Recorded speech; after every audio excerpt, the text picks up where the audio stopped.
Turn with me to Hebrews chapter 10 verses 25. ನನ್ನ ಜೊತೆ ತಿರುಗಿಸಿ ಇಬ್ರಿಯ ಅವರಿಗೆ ಬರೆದ ಪತ್ರಿಕೆ 10ನೇ ಅಧ್ಯಾಯ 25ನೇ ವಚನ.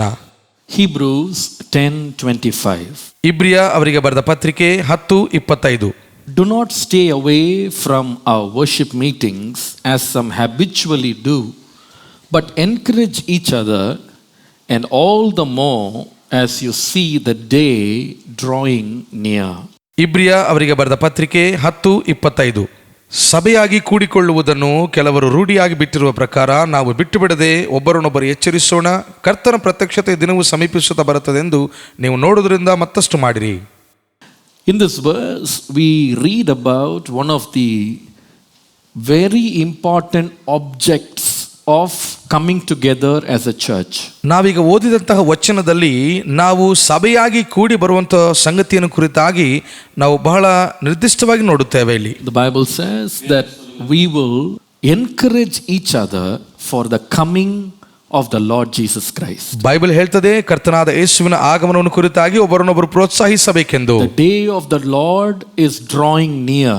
ಕರ್ತನ ಆ ಆಗಮನದ ದಿನವೂ ಬಹಳ ಸಮೀಪವಾಗಿದೆ. And we all need to encourage each other, so we will all be found in the coming of the Lord Jesus Christ. ನಾವು ಒಬ್ಬರನ್ನೊಬ್ಬರು ಪ್ರೋತ್ಸಾಹಿಸುವುದರ ಮೂಲಕವಾಗಿ ಕರ್ತನಾದ ಯೇಸುವಿನ ಆಗಮನದ ದಿನದಲ್ಲಿ ಒಬ್ಬರನ್ನೊಬ್ಬರು ನಾವು ಕಂಡುಕೊಳ್ಳುವಂತೆ. When Apostle Paul wrote to Thessalonians, ಅಪೊಸ್ತಲನಾದ ಪೌಲನು ಥೆಸಲೋನಿಯ ಸಭೆಗೆ ಬರೆಯುವಾಗ the Bible says that for the children of God, the church, the coming of the Lord Jesus Christ will not be like a thief. Bible ಹೇಳ್ತದೆ ಕರ್ತನಾದ ಯೇಸುವಿನ ಎರಡನೇ ಆಗಮನವು ಸಭೆಗೆ ಅಥವಾ ದೇವರನ್ನು ಅಂಗೀಕರಿಸಿದ ಮಕ್ಕಳಿಗೆ ಅದು ಕಳ್ಳನ ಹಾಗೆ ಆತನು ಬರುವಂತದಾಗಿ ಇರುವುದಿಲ್ಲ. The coming of the Lord will be an expected one. ಕರ್ತನ ಆಗಮನದ ದಿನವು ಅದು ನಿರೀಕ್ಷಿಸಿಕೊಂಡಿರುವಂತಹ ದಿನವಾಗಿರುತ್ತದೆ. Because we are in the light and we have been already revealed what will be the signs that go before the coming of the Lord Jesus Christ. ಕಾರಣ ನಾವು ಬೆಳಕಿನವರಾದದರಿಂದ ನಾವು ಕರ್ತನ ಆಗಮನದ ದಿನದಲ್ಲಿ ಮುಂಚಿತವಾಗಿರುವಂತಹ ಸೂಚನೆಗಳು ಏನೆಂದು ನಮಗೆ ತಿಳಿಸಲಾಗಿದೆ ಮುಂಚಿತವಾಗಿ. By the grace of God, in the past 2 weeks I dealt with 2 evident signs that has been foretold regarding the last days. ದೇವರ ಕೃಪೆಯಿಂದ ಕಳೆದ 2 ವಾರಗಳ ಹಿಂದೆಯಿಂದ ನಾನು ನಿಮಗೆ ಹೇಳುತ್ತಾ ಬಂದಿದ್ದೇನೆ ಕರ್ತನ ಆಗಮನದ ದಿವಸದಲ್ಲಿರುವಂತಹ ಸ್ಪಷ್ಟವಾದಂತಹ 2 ಸೂಚನೆಗಳನ್ನು ಕುರಿತು. The first sign was the sign of the nation of Israel. ಮೊದಲನೇ ಸೂಚನೆಯಾಗಿ ಇಸ್ರಾಯೇಲ್ ದೇಶವನ್ನು ಕುರಿತಾಗಿ ನಾನು ನಿಮಗೆ ತಿಳಿಸಿದೆ. In Matthew 24 verse 32 to 34, ಮತ್ತಾಯ 24ನೇ ಅಧ್ಯಾಯ 32ರಿಂದ 34ನೇ ವಚನದವರೆಗೂ, there Jesus said, when you see the fig tree blossoming, understand that I have come nigh to the door.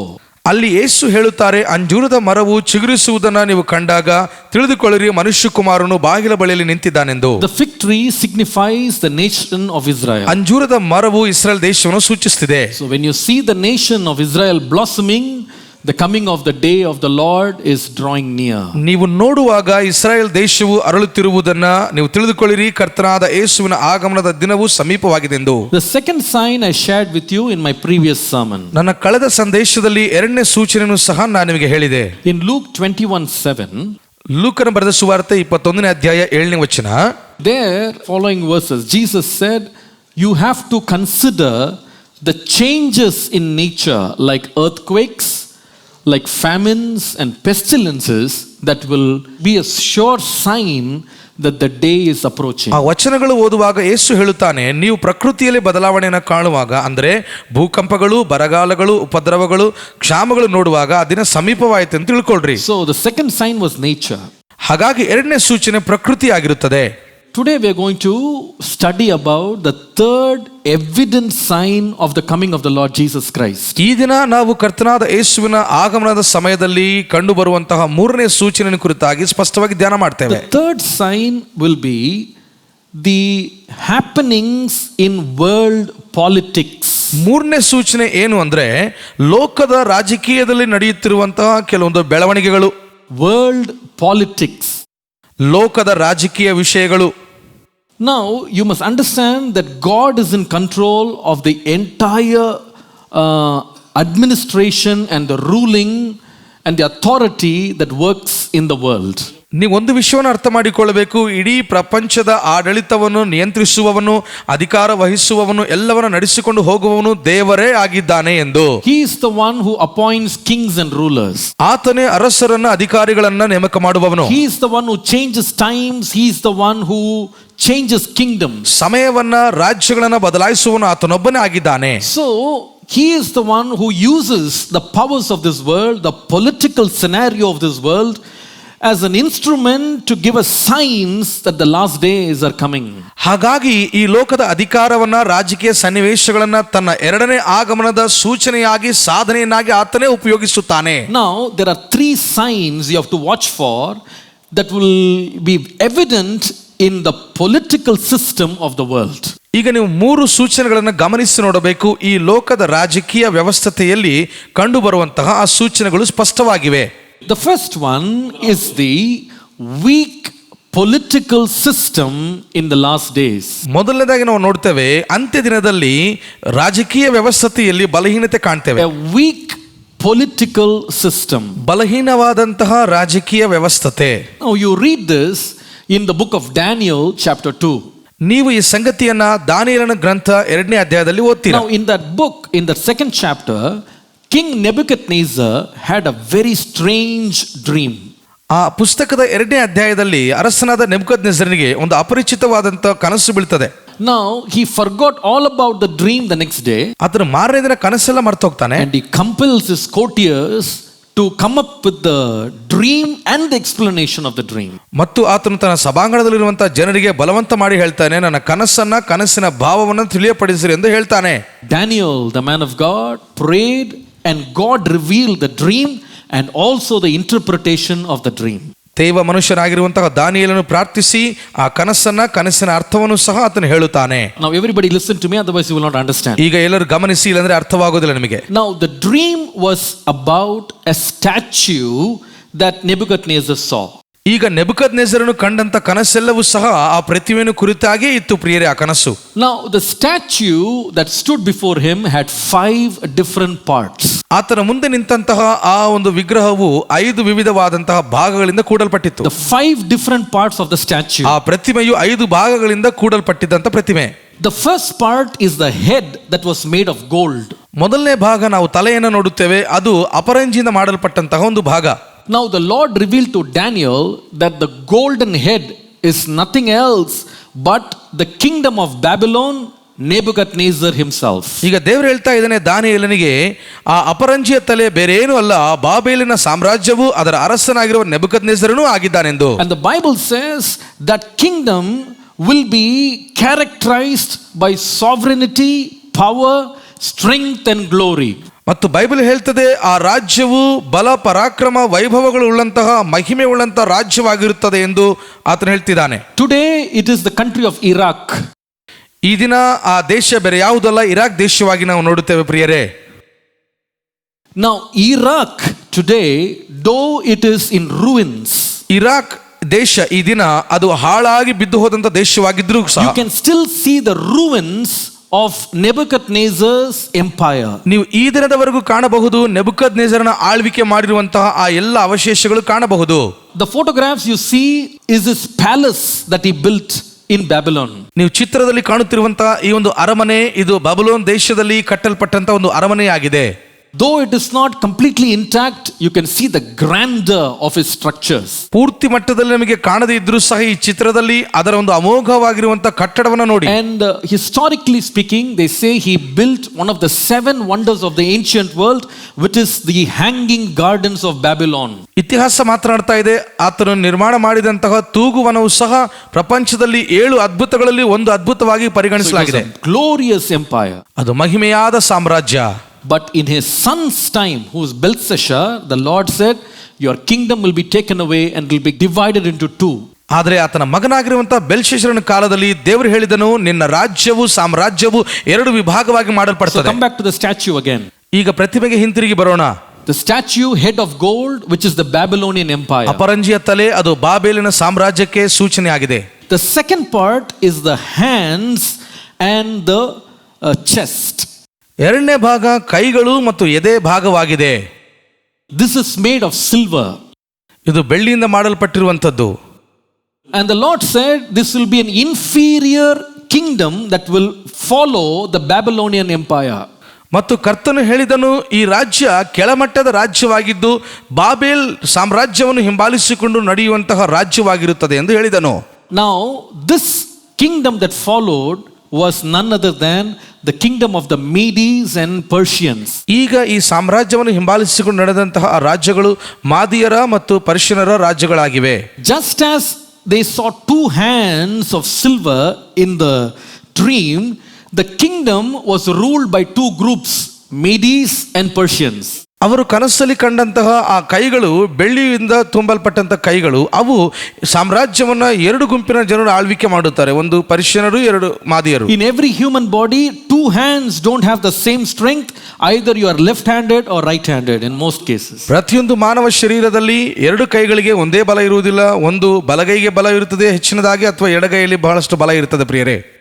In the same way, ಅದೇ ರೀತಿಯಾಗಿ when the two empires took over Babylon, ಎರಡು ರಾಜ್ಯಗಳು Babel ಸಾಮ್ರಾಜ್ಯವನ್ನ ಅಧಿಕಾರಕ್ಕೆ ತೆಗೆದುಕೊಂಡಾಗ, the Persians were stronger than the Medes. ಪರ್ಷಿಯನರು ಮಾದಿಯರಿಗಿಂತ ಬಲಿಷ್ಠರಾಗಿದ್ದರು. And they ruled that empire for many years. ಅವರು ಅನೇಕ ವರ್ಷಗಳವರೆಗೂ ಸಾಮ್ರಾಜ್ಯವನ್ನು ಆಳ್ವಿಕೆ ಮಾಡಿದರು. Now, this was the empire under which Ezra and Nehemiah lived. ಈ ಒಂದು ಸಾಮ್ರಾಜ್ಯವು ಎಜ್ರ, ನೆಹಮ್ಯ ಅವರ ಕಾಲದಲ್ಲಿ ಇದ್ದಂತಹ ಒಂದು ಸಾಮ್ರಾಜ್ಯ.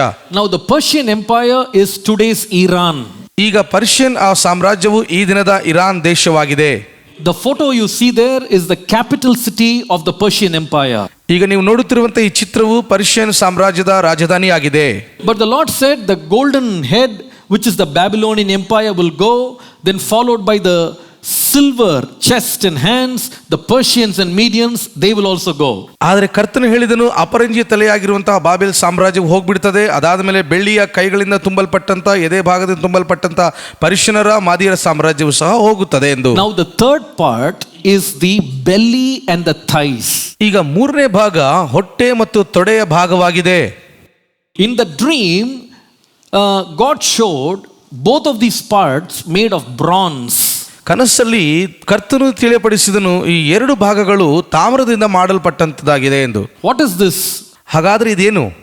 This was the empire that followed as the third one, which is the empire of Greece, built by Alexander the Great. ನಾವು ಮೂರನೇ ಸಾಮ್ರಾಜ್ಯವಾಗಿ ನಾವು ನೋಡುತ್ತೇವೆ ಪ್ರಿಯರೇ, ಹಾಗೆ ಹಿಂಬಾಲಿಸಿಕೊಂಡು ಇದು ಗ್ರೀಸ್ ದೇಶವಾಗಿ ನಾವು ನೋಡುತ್ತೇವೆ. ಇದನ್ನ ಅಲೆಕ್ಸಾಂಡರ್ ದಿ ಗ್ರೇಟ್ ಎಂಬುದಾಗಿರುವ ಚಕ್ರವರ್ತಿ ಸ್ಥಾಪಿಸಿದ್ದು. Now if you read Daniel chapter 2 verse 39 second part, ನೀವೀಗ ಓದುವುದಾದ್ರೆ ದಾನಿಯೇಲನ ಗ್ರಂಥ 2ನೇ ಅಧ್ಯಾಯ 39ನೇ ವಚನದ 2ನೇ ಭಾಗವನ್ನ, there is something very specifically prophesied about the third kingdom, which is the Greek kingdom. ಮೂರನೇ ಸಾಮ್ರಾಜ್ಯವಾಗಿರುವಂತಹ ಗ್ರೀಕ್ ಸಾಮ್ರಾಜ್ಯವನ್ನು ಕುರಿತಾಗಿ ಒಂದು ಪ್ರವಚನೆಯಲ್ಲಿ ನುಡಿಯಲ್ಪಟ್ಟಿದೆ. It says, then another, a third kingdom of bronze, which will rule the whole earth. ಅನಂತರ ಬೇರೊಂದು ಮೂರನೇ ರಾಜ್ಯವು ತಾಮ್ರದ್ದಾಗಿ ತಲೆದೂರಿ ಭೂಮಂಡಲವನ್ನೆಲ್ಲ ಆಳುವುದು. What does it say? ಅಲ್ಲಿ ಏನ್ ಹೇಳ್ತಾ ಇದೆ? This Greek empire will rule the whole world. ಈ ಗ್ರೀಕ್ ಸಾಮ್ರಾಜ್ಯವು ಭೂಮಂಡಲವನ್ನೆಲ್ಲ ಆಳ್ವಿಕೆ ಮಾಡುತ್ತದೆಂದು Just as God prophesied, ದೇವರು ಪ್ರವಚಿಸಿದ ಹಾಗೆಯೇ in BC 332, ಕ್ರಿಸ್ತ ಪೂರ್ವ 332ನೇ ಇಸ್ವಿಯಲ್ಲಿ Alexander conquered the Medes and Persian empire. Alexander ಮಾದಿಯರನ್ನು ಮತ್ತು ಪರ್ಷಿಯರನ್ನು ಜಯಿಸಿ ಬಿಟ್ಟನು. He expanded his empire throughout the known world. ಅವನು ತನ್ನ ಸಾಮ್ರಾಜ್ಯವನ್ನ ಇಡೀ ಪ್ರಪಂಚದಾದ್ಯಂತ ಎಲ್ಲಾ ಕಡೆ ವಿಸ್ತರಿಸಿಬಿಟ್ಟನು. He came until India. ಅವನು ಭಾರತ ದೇಶಕ್ಕೆ ಬರುವ ತನಕ History says, it seems at one juncture he cried towards heaven and said, I wish I had more lands to conquer. I've conquered everything. ಇತಿಹಾಸ ಹೇಳ್ತದೆ, ಅವನೊಂದು ಸ್ಥಳಕ್ಕೆ ಬಂದು ನಿಂತುಕೊಂಡವನಾಗಿ ಮೇಲಕ್ಕೆ ನೋಡಿ, ನಾನು ಇನ್ನು ಅನೇಕ ದೇಶಗಳನ್ನು ಜಯಿಸುವ ಹಾಗೆ ಇನ್ನು ದೇಶಗಳು ಇದ್ದಿದ್ರೆ ಎಷ್ಟೋ ಚೆನ್ನಾಗಿರ್ತಿತ್ತಲ್ವಾ ಎಂಬುದಾಗಿ ಅವನು ಕೂಗಿ ಹೇಳಿದನಂತೆ. Just as God said you will conquer the whole world, it happened.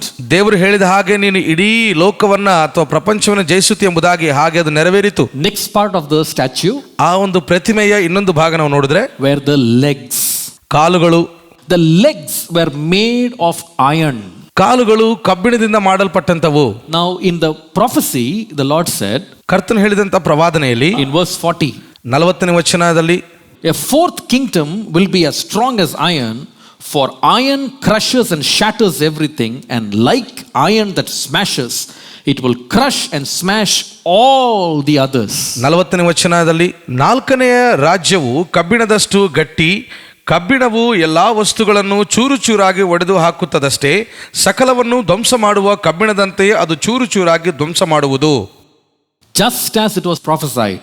ಅದು ಪ್ರವಚನ ನುಡಿದ ಹಾಗೆ ನಡೆಯಿತು ಪ್ರಿಯರೇ. BC 63, ಕ್ರಿಸ್ತಪೂರ್ವ 363, the Romans took over the Greek empire.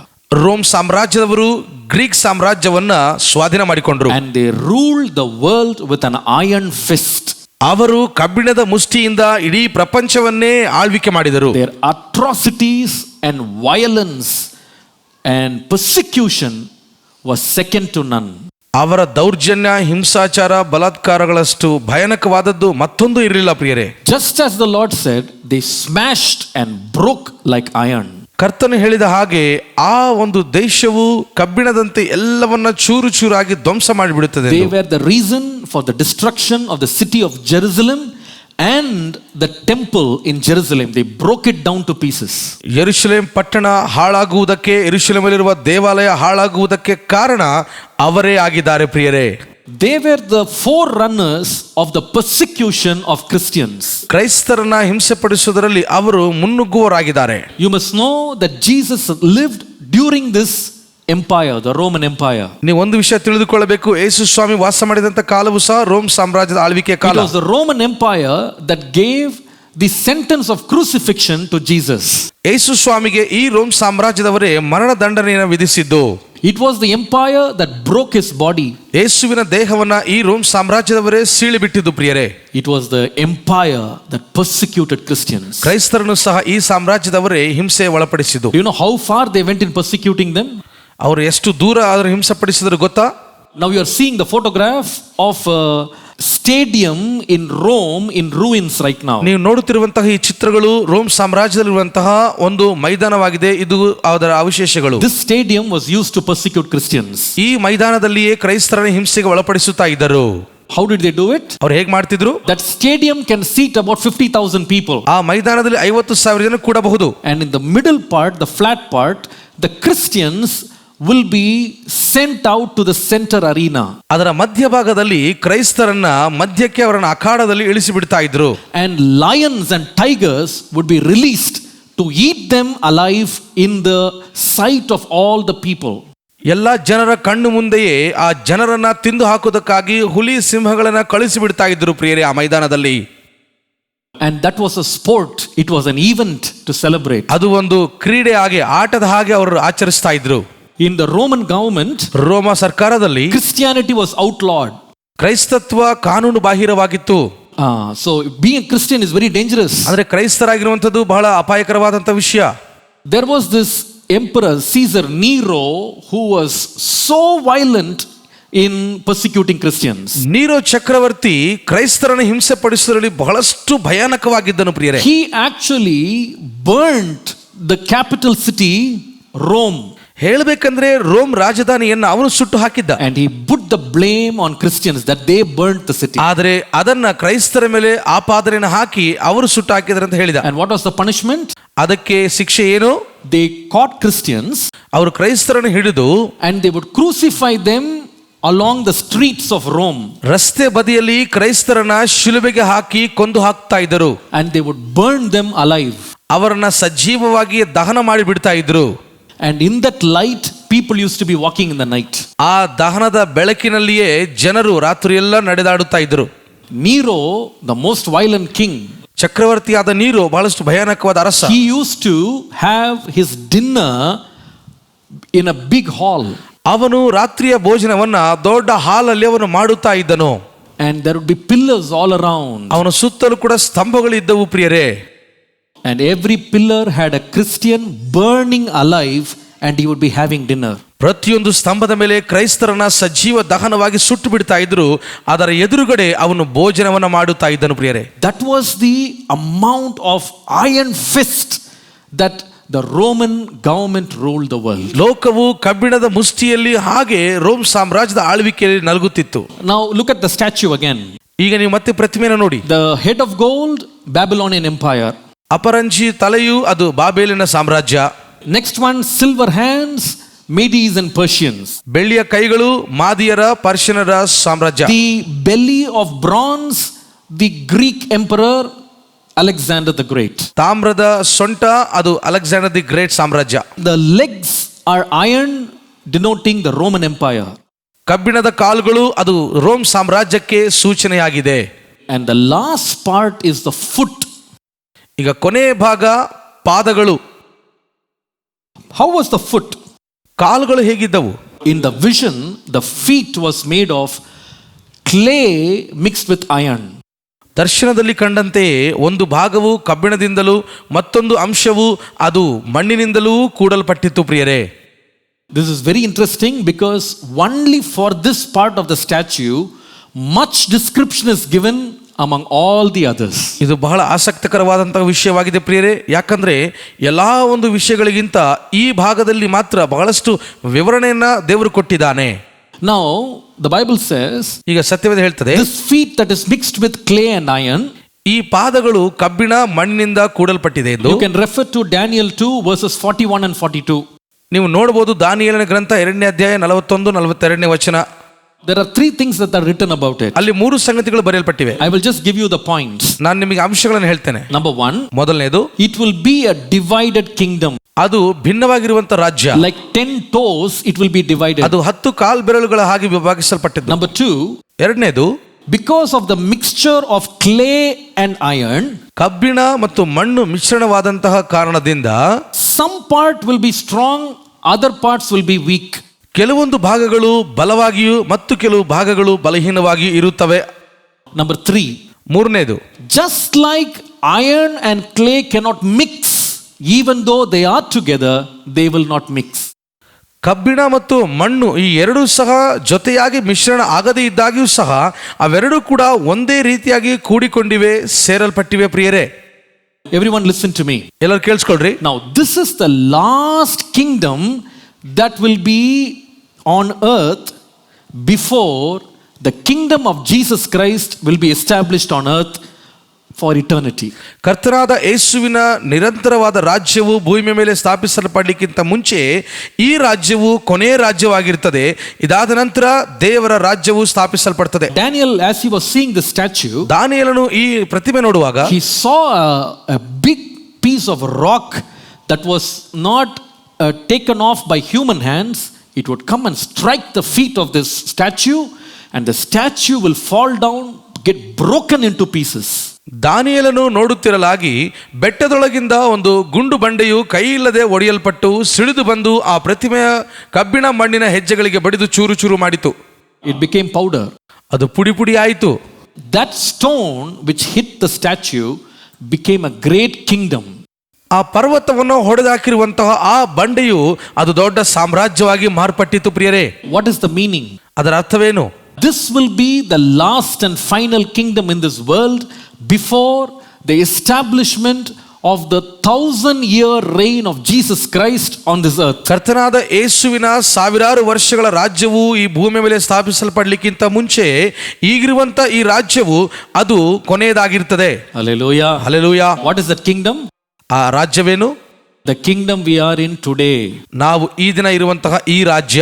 That is why I told you in the beginning. ಹಾಗಾಗಿ ನಾನು ಪ್ರಾರಂಭದಲ್ಲಿ ಹೇಳಿದೆ, The first sign politically about the last days is a weak political system. ಅಂತ್ಯ ದಿನಗಳಲ್ಲಿ ಕಂಡು ಬರುವಂತಹ ಸೂಚನೆಗಳಲ್ಲಿ ರಾಜಕೀಯ ವಿಷಯದಲ್ಲಿ ಮೊದಲನೇದಾಗಿ ಕಂಡು ಬರುವಂತದ್ದು ಬಲಹೀನವಾದಂತಹ ರಾಜಕೀಯ ವ್ಯವಸ್ಥೆ. Look at how it is happening by word in our time today. ಈ ದಿನಮಾನಗಳಲ್ಲಿ ಅಕ್ಷರಶಃ ಹಾಗೆ ನಡೆಯುವಂಥದ್ದನ್ನ ನೀವು ಕಾಣಬಹುದು ಪ್ರಿಯರೇ. How do you look at iron mixed with clay? ಹೇಗೆ ಈ ಕಬ್ಬಿಣವು ಮಣ್ಣಿನಿಂದ ಮಿಶ್ರಣವಾಗುತ್ತದೆ? How do you understand it? ಹೇಗೆ ಅದನ್ನು ಅರ್ಥ ಮಾಡಿಕೊಳ್ಳುವಿರಿ? This is the way we have to understand. ಈ ರೀತಿಯಾಗಿ ನಾವು ಅರ್ಥ ಮಾಡಿಕೊಳ್ಳಬೇಕು. Many ways. ಅನೇಕ ವಿಧಾನಗಳಲ್ಲಿ. Number 1, ಮೊದಲನೇದು, in today's world like nothing else before, there is a mix of monarchy and democracy in the world in different parts. ಈ ದಿನ ಪ್ರಪಂಚದಲ್ಲಿ ನಾವು ಕಾಣುತ್ತೇವೆ ಹಿಂದೆಂದೂ ಇಲ್ಲದಂತಹ ರೀತಿಯಲ್ಲಿ ಕೆಲವು ಭಾಗಗಳಲ್ಲಿ ಪ್ರಜಾಪ್ರಭುತ್ವ ರಾಜಪ್ರಭುತ್ವ ಎರಡೂ ಮಿಶ್ರಣವಾಗಿರುವಂತದ್ದು. Now earlier all the kingdoms were ruled by one person. ಮುಂಚೆ ಹಾಗಿರಲಿಲ್ಲ ಪ್ರಿಯರೇ, ಎಲ್ಲಾ ರಾಜ್ಯಗಳು ಒಬ್ಬ ವ್ಯಕ್ತಿಯಿಂದ ಆಳ್ವಿಕೆ ಮಾಡಲ್ಪಡ್ತಾ ಇದ್ದವು. But in today's world ಆದ್ರೆ ಈ ದಿನ ಪ್ರಪಂಚದಲ್ಲಿ it is not like that. ಹಾಗಿಲ್ಲ. Every country is sovereign. ಪ್ರತಿಯೊಂದು ದೇಶ ಅದರದೇ ಆದಂತಹ ಸಾರ್ವಭೌಮತ್ವ ಇದೆ. And ಮತ್ತು some countries are under democratic rule like India. ಕೆಲವು ದೇಶಗಳು ಭಾರತ ದೇಶ ಒಳಗೊಂಡಂತೆ ಪ್ರಜಾಪ್ರಭುತ್ವದಲ್ಲಿ ಆಳ್ವಿಕೆ ಮಾಡಲ್ಪಡುತ್ತವೆ. If you go to Saudi Arabia, Bahrain and Dubai and other places, there is no democracy, there is only monarchy. Till today royal families, kings, they rule their countries. ನೀವು Saudi Arabia ದೇಶಕ್ಕೆ ಹೋಗುವುದಾದರೆ ಪ್ರಿಯರೇ, ಅಲ್ಲಿ Bahrain ಮತ್ತು Dubai ದೇಶದಲ್ಲಿ ಪ್ರಜಾಪ್ರಭುತ್ವ ಇಲ್ಲ, ಬದಲಾಗಿ ರಾಜಪ್ರಭುತ್ವ ಇದೆ ಈ ದಿನದವರೆಗೂ.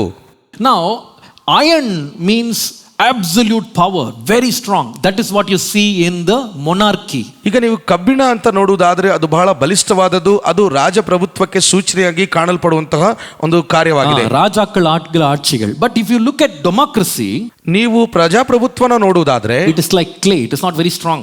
ಅದು ಮಣ್ಣು ಹಾಗೆ ಪ್ರಿಯರೇ, ಅದು ಬಲಶಾಲಿಯಾಗಿರೋದಿಲ್ಲ. Look at Tamil Nadu government. ನೀವು ತಮಿಳುನಾಡು ಸರ್ಕಾರವನ್ನು ನೋಡಿ. You don't have to go too far. Look at the government today. ನೀವು ಬಹಳ ದೂರ ಹೋಗುವಷ್ಟು ಅವಶ್ಯಕತೆ ಇಲ್ಲ. ಈ ದಿನದ ಸರ್ಕಾರವನ್ನು ನೋಡಿ. They were voted to power in a majority. ಅವರು ಅಧಿಕಾರದಲ್ಲಿ ಇರಬೇಕೆಂದು ವ್ಯಕ್ತಿಗಳಿಗೆ ಮತ ಹಾಕಿದ್ದಾರೆ. They are in power. ಅವರು ಅಧಿಕಾರದಲ್ಲಿ ಬಂದಿದ್ದಾರೆ. But you go to the newspapers every day. ಆದರೆ ನೀವು ಪ್ರತಿದಿನ ದಿನಪತ್ರಿಕೆ ಓದುವುದಾದ್ರೆ What is the headline? ಅಲ್ಲಿ ಮುಖ್ಯಾಂಶ ಏನಿರ್ತದೆ? Will the government topple today? ಈ ದಿನ ಸರ್ಕಾರ ಬೀಳುತ್ತದೋ ಅಥವಾ ಉರುಳುತ್ತದೆ ಎಂದು. Iron and clay. ಮಣ್ಣು ಮತ್ತು ಕಬ್ಬಿಣ. It is democracy. ಅದು ಪ್ರಜಾಪ್ರಭುತ್ವನೇ. But still the courts have more power than the elected person. ಆದರೂ ಸಹ ಚುನಾಯಿಸಲ್ಪಟ್ಟಂತ ವ್ಯಕ್ತಿಗಿಂತ ನ್ಯಾಯಾಲಯವು ಬಹಳ ಬಲಿಷ್ಠವಾಗಿರುತ್ತದೆ. So iron and clay. ಹಾಗಾಗಿ ಕಬ್ಬಿಣ ಮತ್ತು ಮಣ್ಣು. Go to Pakistan. ಪಾಕಿಸ್ತಾನಕ್ಕೆ ಹೋಗಿ. They say they are a democratic country. ಅವ್ರು ಹೇಳ್ತಾರೆ ನಮ್ದು ಪ್ರಜಾಪ್ರಭುತ್ವ ದೇಶ ಎಂದು. But the real power is with the military. They can overthrow the government overnight. ಆ ದೇಶದ ನಿಜವಾದಂತ ಬಲವು ಆ ಸೈನ್ಯ ಪಡೆಯಲಿರ್ತದೆ ಪ್ರಿಯರೇ. ರಾತ್ರಿ ಅವರು ಸರ್ಕಾರವನ್ನು ಬೀಳಿಸಬಹುದು, ಉರುಳಿಸಬಹುದು. Go to Afghanistan. ಅಫ್ಘಾನಿಸ್ತಾನ್ಗೆ ಹೋಗಿ. They are a democratic country now. ಅವ್ರದ್ದು ಈಗ ಪ್ರಜಾಪ್ರಭುತ್ವ ದೇಶ. But the hidden power is terrorist outfit and they call the shots. ಆದರೆ ಅವರು ಅಡಗಿಸಲ್ಪಟ್ಟಂತಹ ಒಂದು ಬಲ, ದೇಶದ ಬಲ, ಅದು ಉಗ್ರವಾದಿಗಳಾಗಿರ್ತಾರೆ. Look at America. ಅಮೆರಿಕ ದೇಶವನ್ನು ನೋಡಿ. Mr. Trump came to power. Mister Trump ಅವರು ಅಧಿಕಾರಕ್ಕೆ ಬಂದರು. He is the president, no doubt. ಆತನೇ ಅಧ್ಯಕ್ಷನಾಗಿದ್ದಾನೆ, ಅದರಲ್ಲಿ ಯಾವುದೇ ಅನುಮಾನ ಇಲ್ಲ.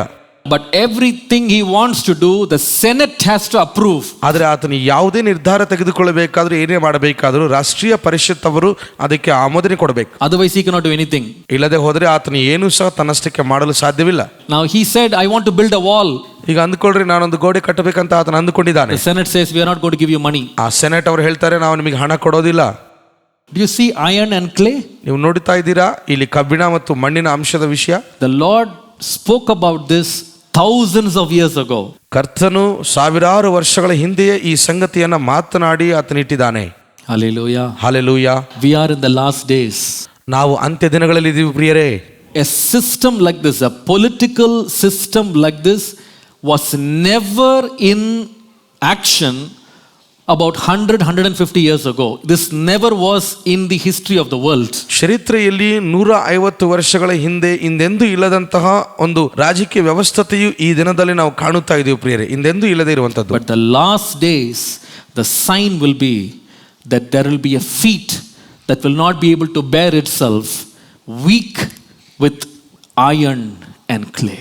ಹಾಗಾಗಿ ಆ ವಿಗ್ರಹದ ಪಾದಗಳು ಬಹಳ ಬಲಹೀನವಾಗಿರುವುದರಿಂದ, ಮಣ್ಣು ಕಬ್ಬಿಣ ಅಂಶದಿಂದ ಸೇರಲ್ಪಟ್ಟದರಿಂದ ಅದು ಸಹಿಸಲಾರದೆ ಬಿದ್ದು ಹೋಗುತ್ತದೆ. The Lord said in the prophecy, ಆ ಪ್ರವಾದನೆಯಲ್ಲಿ ಕರ್ತನು ಹೇಳಿದನು, people will stay together, ಜನರು ಒಂದೇ ಸ್ಥಳದಲ್ಲಿ ನಿವಾಸ ಮಾಡುತ್ತಿರುತ್ತಾರೆ, but they will not mix together. ಆದರೆ ಅವರು ಒಬ್ಬರಲ್ಲೊಬ್ಬರು ಕಲಿತುಕೊಂಡಿರುವುದಿಲ್ಲ. Is it happening today? ಅದು ಈ ದಿನ ನಡೀತಾ ಇದೆನಾ? Look at India.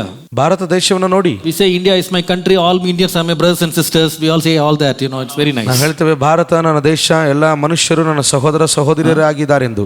எல்லா இந்தியர்களும் என்னுடைய சகோதரன் சகோதரி எல்லாம் சொல்லிடுறோம். நடக்குதா? Look at today's spectacle today. ಈ ದಿನದಲ್ಲಿ ನಡೀತಿರುವಂತಹ ಚಮತ್ಕಾರವನ್ನು ಒಂದು ಸಾರಿ ನೀವು ಪರಿಶೀಲನೆ ಮಾಡಿ ನೋಡಿ. The neighboring state will not give water to us. ನಮ್ಮ ನೆರೆ ದೇಶದವರು ನಿಮಗೆ ನೀರು ಸಹ ಕೊಡೋದಿಲ್ಲ.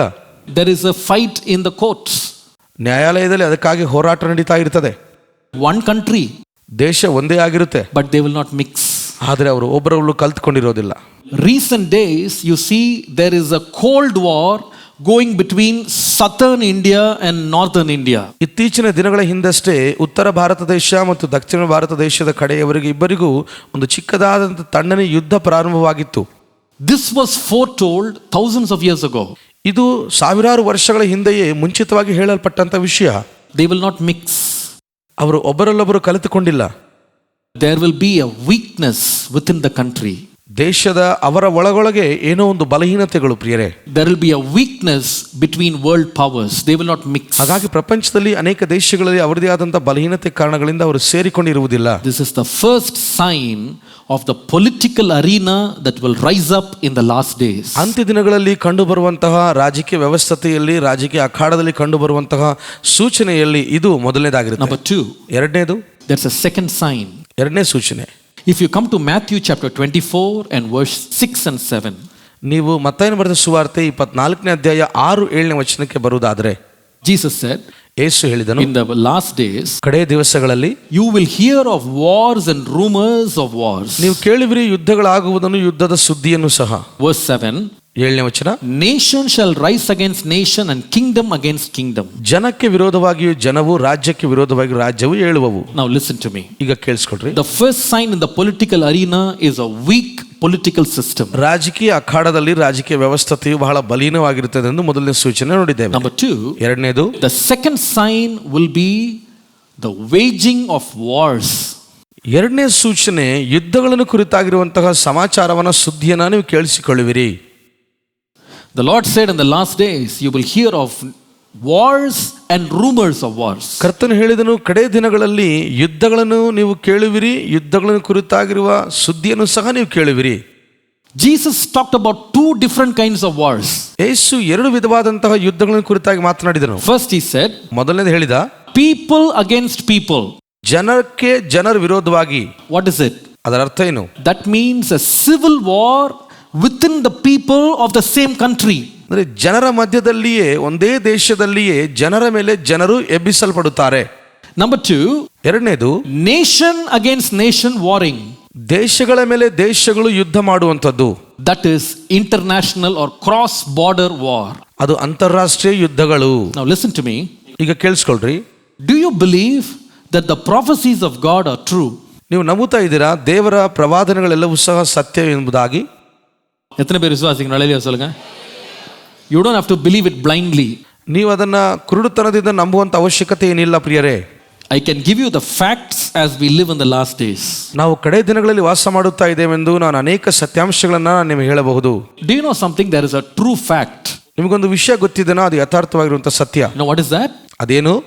Of all the wars that human beings undertook from the beginning of time until 1900, which is the 20th century.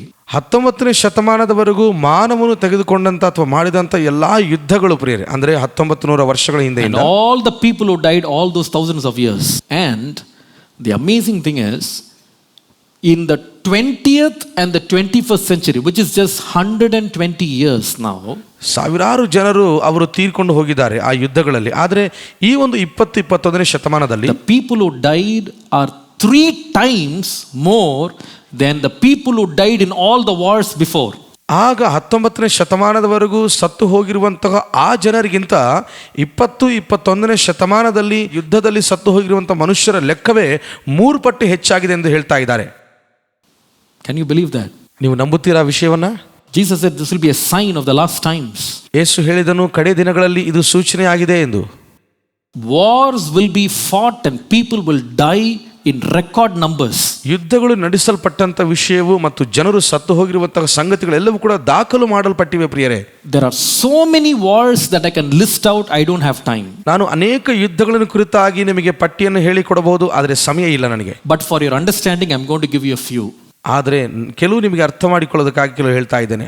All these wars are recent wars. ಇವೆಲ್ಲ ಯುದ್ಧಗಳು ಸಹ ಇತ್ತೀಚೆಗಷ್ಟೇ ನಡೆದಂತಹ ಯುದ್ಧಗಳಾಗಿವೆ. The 20th century and 21st century alone I will bring. 20-21ನೇ ಶತಮಾನದಲ್ಲಿ ನಡೆದಂತಹ ಯುದ್ಧದ ದಾಖಲೆಗಳನ್ನು ಹೇಳ್ತಿದ್ದೇನೆ. First I will talk about people against people or civil war within a country.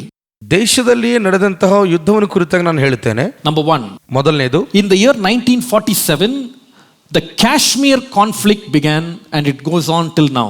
1947ನೇ ಇಸ್ವಿಯಲ್ಲಿ ಕಾಶ್ಮೀರ್ ರಾಜ್ಯಕ್ಕೆ ಸಂಬಂಧಪಟ್ಟಂತಹ ಸಂಘರ್ಷವು ಅದು ಈಗಲೂ ಸಹ ನಡೀತಾನೆ ಇದೆ. And 1.1 lakh people have died in that one state alone. ಆ ಒಂದು ರಾಜ್ಯದ ಸಂಘರ್ಷ ವಿಷಯದಲ್ಲಿ 1.1 ಲಕ್ಷ ಜನರು ಸಾವನ್ನಪ್ಪಿದ್ದಾರೆ. Number 2. ಎರಡನೇದು, in 1983 until 2009 there was an internal war in Sri Lanka, our neighboring country.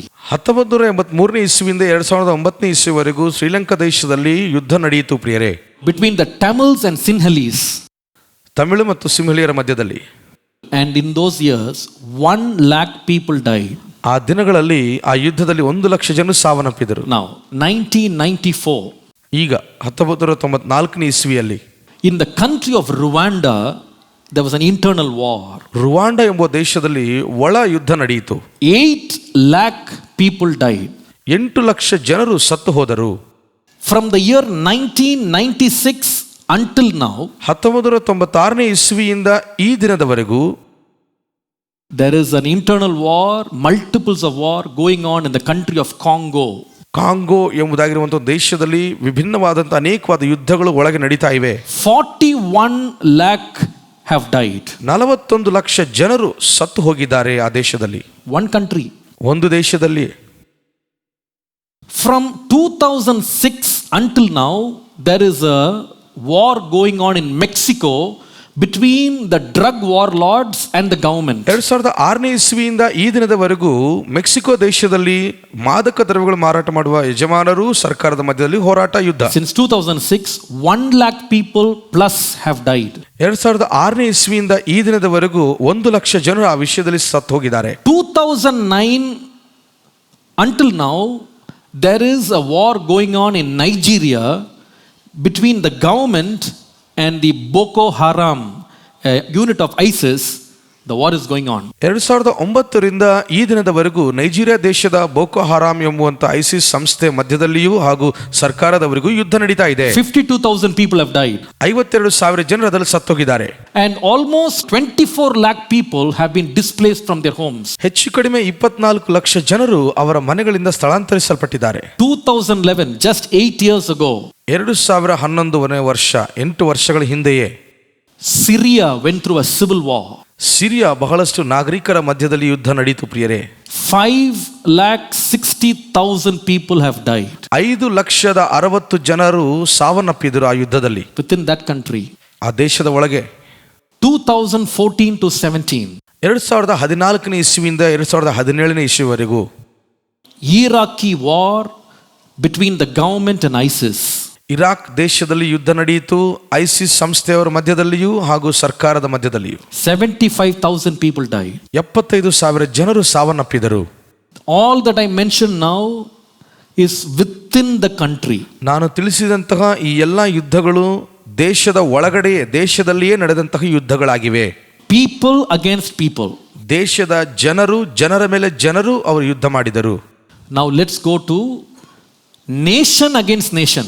ಈಗ ನಾವು ದೇಶಗಳ ಮೇಲೆ ದೇಶಗಳು ಹೋದಂತ ವಿಷಯ ನೋಡೋಣ. Please don't be terrified. This is much more terrifying. ಭಯಪಡಬೇಡ್ರಿ, ನೀವು ಯಾರು ಕೂಡ ಭಯಕರಂತರಾಗಬೇಡ್ರಿ. ಸ್ವಲ್ಪ ಭಯಗೊಳಿಸುವ ಹಾಗೆ ಈ ಸಂಗತಿಗಳು ಇರ್ತವೆ ಪ್ರಿಯರೇ. Now I will bring up 5 wars, major wars out of the many that happened worldwide. ಪ್ರಪಂಚದಾದ್ಯಂತ ನಡೆದಂಥ ಯುದ್ಧಗಳಲ್ಲಿ 5 ಮಾತ್ರ ಪ್ರಾಮುಖ್ಯವಾದ ಯುದ್ಧಗಳನ್ನ ನಾನು ನಿಮ್ಮ ಮುಂದೆ ಇಡ್ತೇನೆ. The first one is the World War I. ಮೊದಲನೇ ಪ್ರಪಂಚ ಯುದ್ಧ 1914 to 1918. 1914ರಿಂದ 18ನೇ ಇಸ್ವಿವರೆಗೂ ನಡೆದಂಥ ಯುದ್ಧ ಅದಾಗಿದೆ. In 4 years, 4 ವರ್ಷಗಳ ಒಳಗಾಗಿ 6,50,00,000 people died. 6,50,00,000 ಜನರು ಸತ್ತು ಹೋಗಿದ್ದರು. Few years later, Second World War started. ಅದಾದ ನಂತರ ಕೆಲವು ವರ್ಷಗಳಾದ ಮೇಲೆ 2ನೇ ಪ್ರಪಂಚ ಯುದ್ಧ ನಡೆಯಿತು. 1939 to 1945. 1939ನೇ ಇಸ್ವಿಯಿಂದ 1945ನೇ ಇಸ್ವಿವರೆಗೂ In 6 years, 6 ವರ್ಷದೊಳಗಾಗಿ 8 crore 50 lakhs people died. 8,50,00,000 ಜನರು ಸಾವನ್ನಪ್ಪಿದರು. From 1950 to 1953, 1950ರಿಂದ 53ರವರೆಗೂ war between North Korea and South Korea. ಉತ್ತರ ಕೊರಿಯಾ ಮತ್ತು ದಕ್ಷಿಣ ಕೊರಿಯಾ ಮಧ್ಯದಲ್ಲಿ ಯುದ್ಧ ನಡೆಯಿತು. 12 lakh people died in that small country. ಆ ಚಿಕ್ಕ ದೇಶದಲ್ಲಿ ಪ್ರಿಯರೇ 12 ಲಕ್ಷ ಜನರು ಸಾವನ್ನಪ್ಪಿದರು. 1955 to 1975, 20 years. 1955ನೇ ವರ್ಷದಿಂದ 1975 ವರ್ಷದವರೆಗೂ ಅಂದ್ರೆ 20 ವರ್ಷದೊಳಗಾಗಿ Vietnam War. ವಿಯೆಟ್ನಾಂ ಯುದ್ಧ 38 lakh people died. 38 ಲಕ್ಷ ಜನರು ಸಾವನ್ನಪ್ಪಿದರು. Very recently, there was an attack on the Twin Towers in New York in America by Al-Qaeda by using planes, and they destroyed 2 towers. ಇತ್ತೀಚೆಗಷ್ಟೇ ಅಲ್ ಖೈದಾ ಉಗ್ರವಾದಿಗಳ ಮೂಲಕವಾಗಿ America ದೇಶದಲ್ಲಿ ಅವಳಿ ಗೋಪುರಗಳನ್ನು ವಿಮಾನದಿಂದ ಅವರು ದಾಳಿ ಮಾಡಿ ಉರುಳಿಸಿದರು. America was under terror attack. America ದೇಶವು ಉಗ್ರವಾದಿಗಳ ದಾಳಿಗೆ ಒಳಗಾಗಿತ್ತು, ತುತ್ತಾಗಿತ್ತು ಪ್ರಿಯರೇ. And America immediately responded with a war on terror, international war on terror. America ದೇಶವು ತಕ್ಷಣವೇ ಆ ಉಗ್ರವಾದಿಗಳ ಮೇಲೆ ಭಯಾನಕವಾದ ಯುದ್ಧವು ಪ್ರಕಟಿಸಿತು, ಭಯಾನಕವಾದದ್ದು.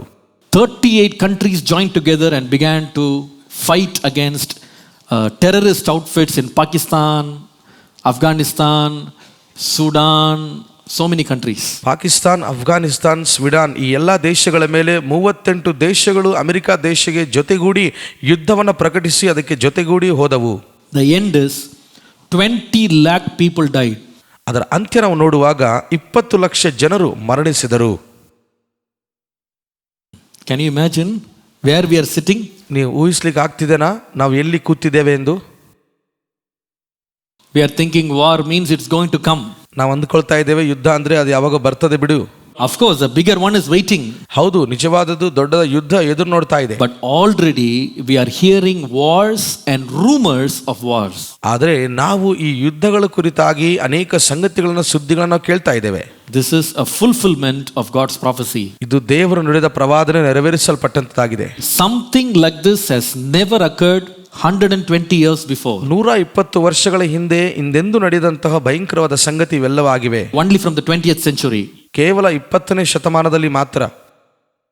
How come 6 crores, 8 crores, how come all so big a number could die? ಹೇಗೆ ಇಷ್ಟು 6 ಕೋಟಿ ಜನರು, 8 ಕೋಟಿ ಜನರು, ಇಷ್ಟು ಲಕ್ಷಾನುಗಟ್ಟಲೆ ಜನರು ಹೇಗೆ ಸಾವನ್ನಪ್ಪುತ್ತಿದ್ದಾರೆ?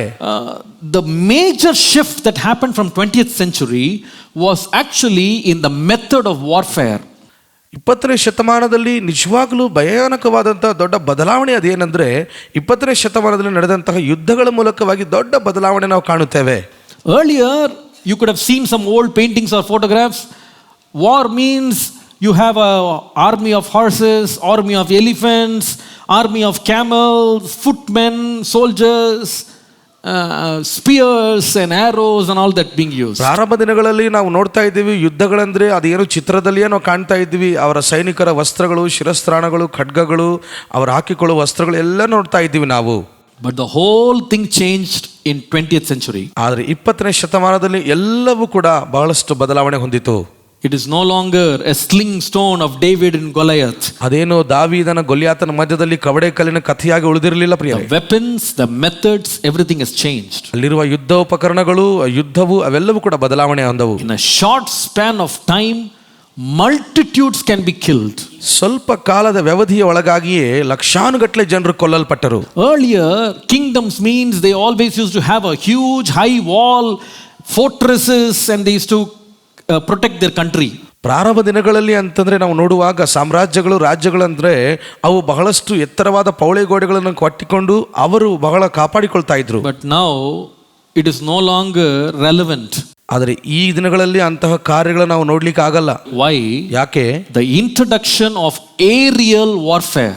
ವೈಮಾನಿಕ ಯುದ್ಧಗಳು ಪ್ರಿಯರೇ, ಅದರ ಒಂದು ಪರಿಚಯವು From World War I, planes were used in war. ಮೊದಲನೇ ಪ್ರಪಂಚ ಯುದ್ಧದಲ್ಲಿ ವೈಮಾನಿಕದ ದಾಳಿಯನ್ನ ಮಾಡುವುದಕ್ಕಾಗಿ ವಿಮಾನಗಳನ್ನು ಉಪಯೋಗಿಸಿದರು. Arrows were depleted and were replaced by missiles. ಬಾಣಗಳಿಗೆ ಬದಲಾಗಿ ಕ್ಷಿಪಣಿಗಳನ್ನ ಉಪಯೋಗಿಸಿ ಕ್ಷಿಪಣಿ ಯುದ್ಧಗಳನ್ನು ಮಾಡೋದಕ್ಕೆ ಪ್ರಾರಂಭಿಸಿದರು. One arrow can kill one person, one missile can kill thousands. ಒಂದು ಬಾಣ ಒಬ್ಬ ವ್ಯಕ್ತಿಯನ್ನು ಸಾಯಿಸುತ್ತದೆ, ಆದರೆ ಒಂದು ಕ್ಷಿಪಣಿಯು ಅದು ಸಾವಿರಾರು ಜನರನ್ನು ಸಾಯಿಸುತ್ತದೆ. Now let me go into the aerial warfare just to make you know where our world is headed. ನಿಮಗೆ ಅರ್ಥವಾಗುವಂತೆ ನಮ್ಮ ಲೋಕವು ಎಲ್ಲಿ ಹಾದು ಹೋಗ್ತಾ ಇದೆ ಎಂದು ವೈಮಾನಿಕ ದಾಳಿಯನ್ನು ಕುರಿತಾಗಿ ಸ್ವಲ್ಪ ನಾನು ನಿಮಗೆ ವಿವರಿಸಿ ಹೇಳ್ತೇನೆ. What kind of wars are going to come? ಯಾವ ರೀತಿಯಾದಂತಹ ಯುದ್ಧಗಳು ಮುಂದಿನ ದಿನಗಳಲ್ಲಿ ಬರಲಿಕ್ಕಿದೆ ಎಂಬುದಾಗಿ ನಾನು ಹೇಳ್ತೇನೆ. There is so much of information, I'll just give you a little bit. ಬಹಳಷ್ಟು ವಿವರಣೆ ಅದರ ಬಗ್ಗೆ ಇದೆ, ಆದರೆ ನಾನು ಸ್ವಲ್ಪ ನಿಮಗೆ ಹೇಳ್ತೇನೆ. I will only focus on the aerial power, only a little bit of America. America ದೇಶದ ವೈಮಾನಿಕದ ದಾಳಿಯ ಅಥವಾ ವೈಮಾನಿಕದ ಬಲವನ್ನು ಕುರಿತಾಗಿ ಸ್ವಲ್ಪ ನಾನು ನಿಮ್ಮ ದೃಷ್ಟಿಯನ್ನು ಬಯಸ್ತೇನೆ. Little bit about America.